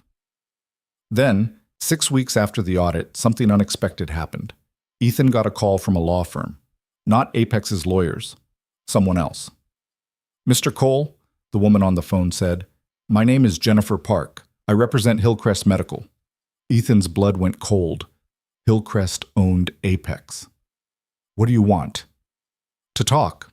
Off the record. Is there a time we could meet?" "I'm not settling. Whatever Apex is offering. This isn't about a settlement," Jennifer said. "This is about something else entirely. Please, just hear me out." Against his better judgment, Ethan agreed. They met at a coffee shop in the city 2 days later. Jennifer Park was younger than Ethan expected, maybe 40, with sharp eyes and an air of someone who didn't waste time. "Thank you for coming," she said. "I'm here. Talk." Jennifer pulled out a folder. "I've been reviewing your case, all of it, the lawsuit, the foundation, the work you've been doing, and I've come to a conclusion." "Which is?" "Apex made a mistake." Ethan blinked. "What?" "They went after you because they saw you as a threat, a PR problem. But what you're actually doing, it's not competitive, it's supplementary. You're serving people Apex doesn't, people who can't afford their products or who need custom solutions they don't offer. So there's an opportunity here for both sides." Jennifer leaned forward. Hillcrest is interested in partnering with your foundation. Ethan laughed. You're joking. I'm not. We provide funding, resources, access to our testing facilities. You maintain independence but operate with our support. It's a collaboration. Why would you do that? Because the optics of fighting you are terrible, and because, frankly, your work is impressive. Hillcrest's board has been discussing ways to improve our public image. Supporting a nonprofit that helps underserved communities? That's good business. Ethan stared at her. You want to use us for PR. I want to help you scale your operation while improving our reputation. It's mutually beneficial. And if I say no? Jennifer closed the folder. Then nothing changes. Apex drops the lawsuit, we walk away, and you keep doing what you're doing. But you'll be doing it alone, with limited resources, and eventually you'll hit a ceiling. I need to think about it. Take your time, but not too much. Jennifer handed him a card. Call me when you decide. Ethan brought the offer to the board that night. The reaction was immediate and divided. Absolutely not, Tom said. We can't partner with the people who tried to destroy us. Why not? Victoria asked. If it gets us resources we need? Because it compromises everything we stand for, Dr. Chen said. The foundation exists because companies like Apex fail people. Partnering with them feels like betrayal. Or it feels like progress, Victoria countered. We could help 10 times as many people with their resources. At what cost? Ethan asked quietly. Everyone turned to look at him. That's the question, isn't it? Ethan said. Do we stay small and independent, or do we grow and risk losing what makes us different? Marcus spoke up. There's a third option. We negotiate. Take their resources, but set clear boundaries. Maintain creative control. Ensure they can't interfere with who you help or how you help them. You think they'd agree to that? Dr. Chen asked. Only one way to find out. Ethan met with Jennifer again a week later. He brought Marcus and Victoria. They spent 4 hours hammering out terms. Hillcrest would provide funding, materials, and access to their testing facilities, but the foundation would retain complete operational independence. No oversight on patient selection, no approval required for designs, no branding requirements. Jennifer pushed back on some points. Marcus pushed harder. Eventually, they reached an agreement. I need one more thing, Ethan said. What's that? Apex issues a public apology, acknowledges that the lawsuit was unnecessary and that the foundation operates in good faith. Jennifer hesitated. That's a big ask. That's the deal. She made a phone call, stepped outside. When she came back, she nodded. Done. The partnership was announced 2 weeks later. The response was predictably mixed. Some people saw it as a victory. Others saw it as selling out. Ethan tried not to read the comments, but the results were undeniable. With Hillcrest's resources, the foundation expanded rapidly. They opened a second location, hired more staff, helped more people. Within 6 months, they'd served over 200 patients. The work settled into a rhythm. Not easy, but sustainable. Ethan still put in long hours, but he made sure to be home for dinner with Lily at least 3 nights a week. He taught her how to use some of the simpler tools in the workshop, and she started building her own little projects, a wooden box, a toy car with working wheels. You're getting good at this, he told her one Saturday afternoon. I learned from you, Lily said, not looking up from the piece of wood she was sanding. Well, you're better than I was at your age. That's because you were probably fixing cars already.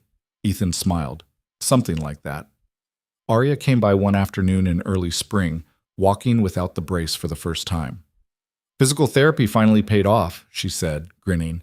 Doctor cleared me completely. Ethan looked at her leg. The movement was natural now. No hesitation, no favoring. How's it feel? Like I forgot what normal was and just remembered. She sat down on the workbench. I'm applying to colleges, engineering programs. Following in my footsteps? More like running past them. Arya's expression turned serious. I wanted to say thank you for everything. You don't need to thank me. Yeah, I do. You changed my life, and not just mine. All those people out there? She gestured toward the consultation area where a woman was being fitted for a wrist brace. That's because you asked if it hurt. Because you cared enough to try. Ethan felt his throat tighten. You made it possible. You and your mom. I couldn't have done this without you. Then I guess we're even. They sat in comfortable silence for a while. What are you going to do now? Arya asked. I mean, you've got this running pretty well. You could step back a little, take a break. Ethan shook his head. There's always someone who needs help. As long as that's true, I'll keep going.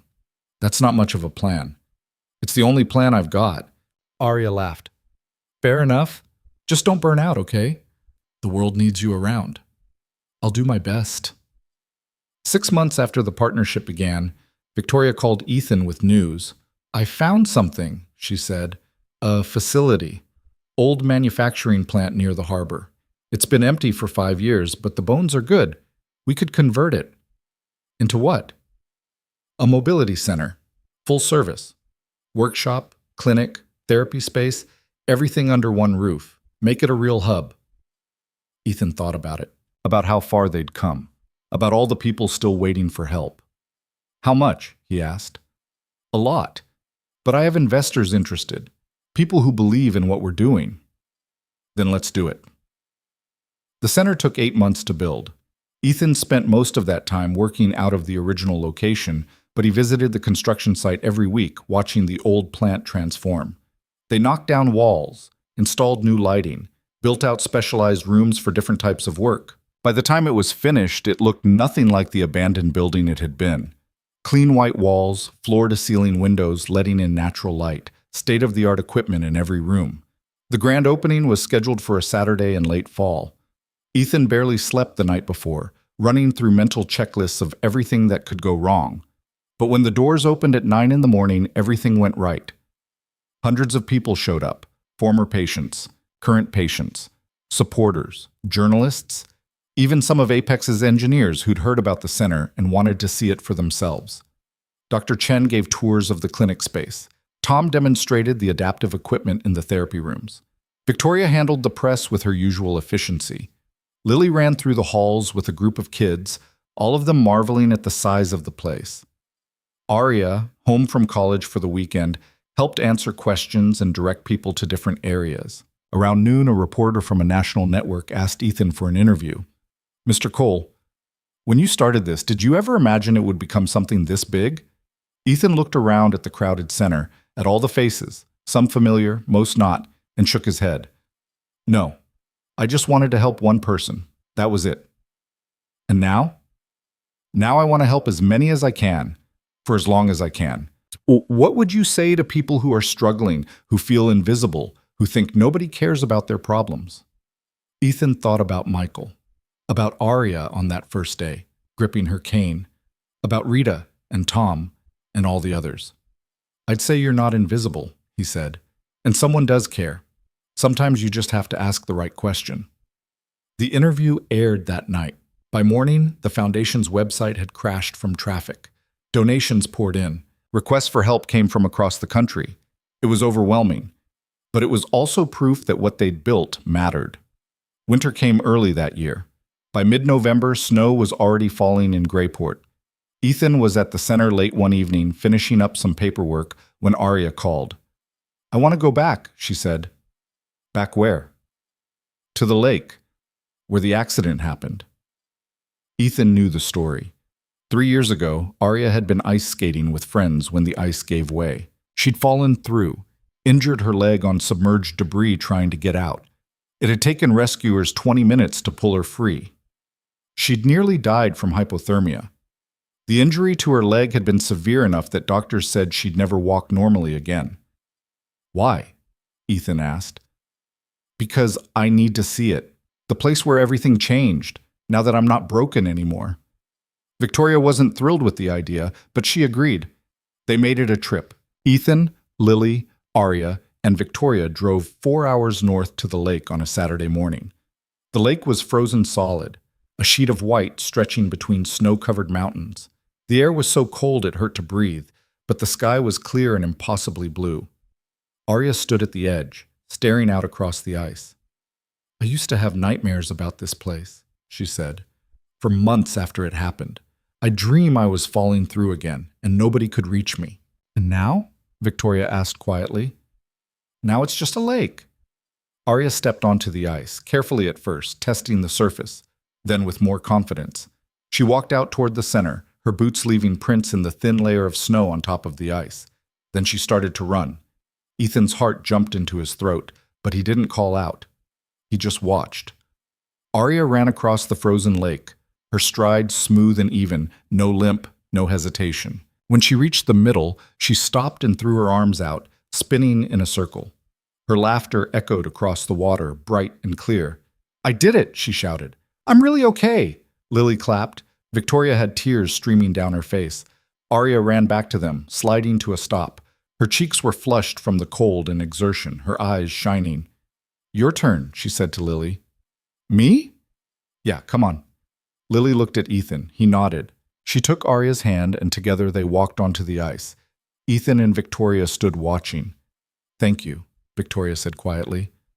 "For what?" "For giving her this. For giving her everything." Ethan shook his head. "I just asked a question. She did the rest." The right question at the right time. That's everything. They watched the girls run across the ice, Lily shrieking with delight, Arya keeping pace beside her. After a while, another family arrived. A couple in their 30s and a young boy, maybe 9 or 10. The boy was wearing a rigid leg brace, the old-fashioned kind that locked his knee and made every step look painful. He stood at the edge of the lake, watching Arya and Lily with an expression Ethan recognized, longing mixed with resignation, the look of someone who'd been told what they couldn't do so many times they'd started to believe it. Arya noticed him too. She skated over, stopping a few feet away. "Hey," she said, slightly out of breath. The boy looked up. "Hi. You want to try? The ice is solid. It's safe." "I can't." The boy gestured to his brace. "My leg doesn't work right." "I know about legs that don't work right," Arya said. She pointed to her own leg. "Mine was really messed up, worse than it looks now, but I got help and it got better." "Really?" "Really. And you know what the person who helped me told me? That sometimes you just have to try anyway, even when it's scary." The boy looked at his parents. His mother started to shake her head, but his father put a hand on her arm. "Let him," his father said quietly. The boy took a tentative step onto the ice. His brace made it awkward, unnatural, but Arya was right there, holding out her hand. "I've got you," she said, "just one step at a time." Together, they walked across the ice. Slow, careful, the boy wobbling with every step, but Arya steady beside him, her hand on his arm.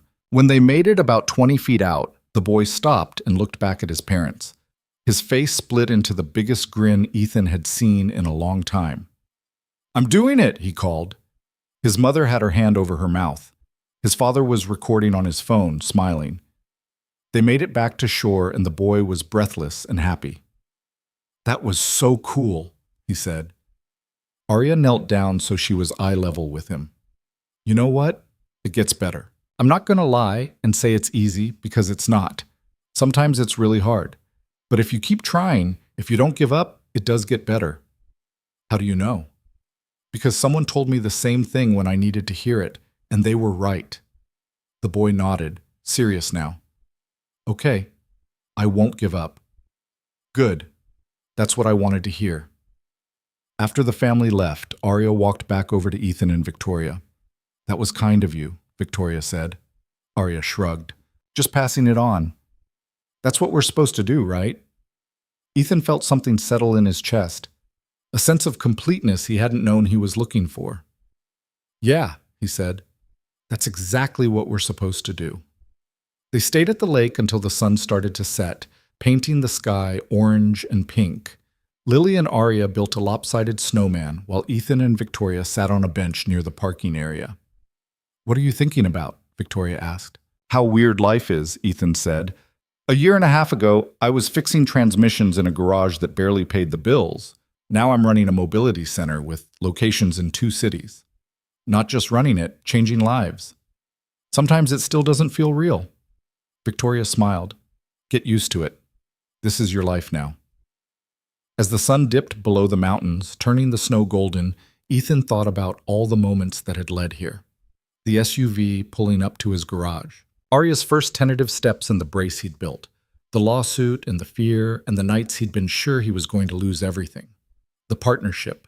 the expansion, the hundreds of people they'd helped. It hadn't been smooth. Nothing ever was. There'd been failures and setbacks and moments when he'd wanted to quit, but he hadn't quit. And that had made all the difference. The drive back to Greyport was quiet. Lily fell asleep in the back seat, her head resting against Arya's shoulder. Arya dozed too, worn out from the day. When they got back to the city, it was late. Victoria dropped Ethan and Lily off at their house.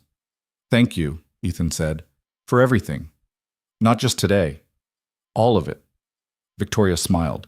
"Partners don't thank each other. We just keep showing up. Then I'll see you Monday."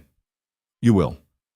Ethan carried Lily inside and put her to bed without waking her. Then he stood in her doorway for a moment, watching her sleep. She was getting so big. 9 years old now. In a few more years, she'd be a teenager, then an adult. Time moved faster than he was ready for, but she was happy, healthy, safe, and she'd grown up watching him help people, watching him build something that mattered. That had to count for something. He went to his own room but didn't get ready for bed. Instead, he sat by the window, looking out at the quiet street. Tomorrow, the center would open again. People would come looking for help. Some of them would have problems he could solve, some wouldn't. But he'd try either way. That's what this was about. Trying.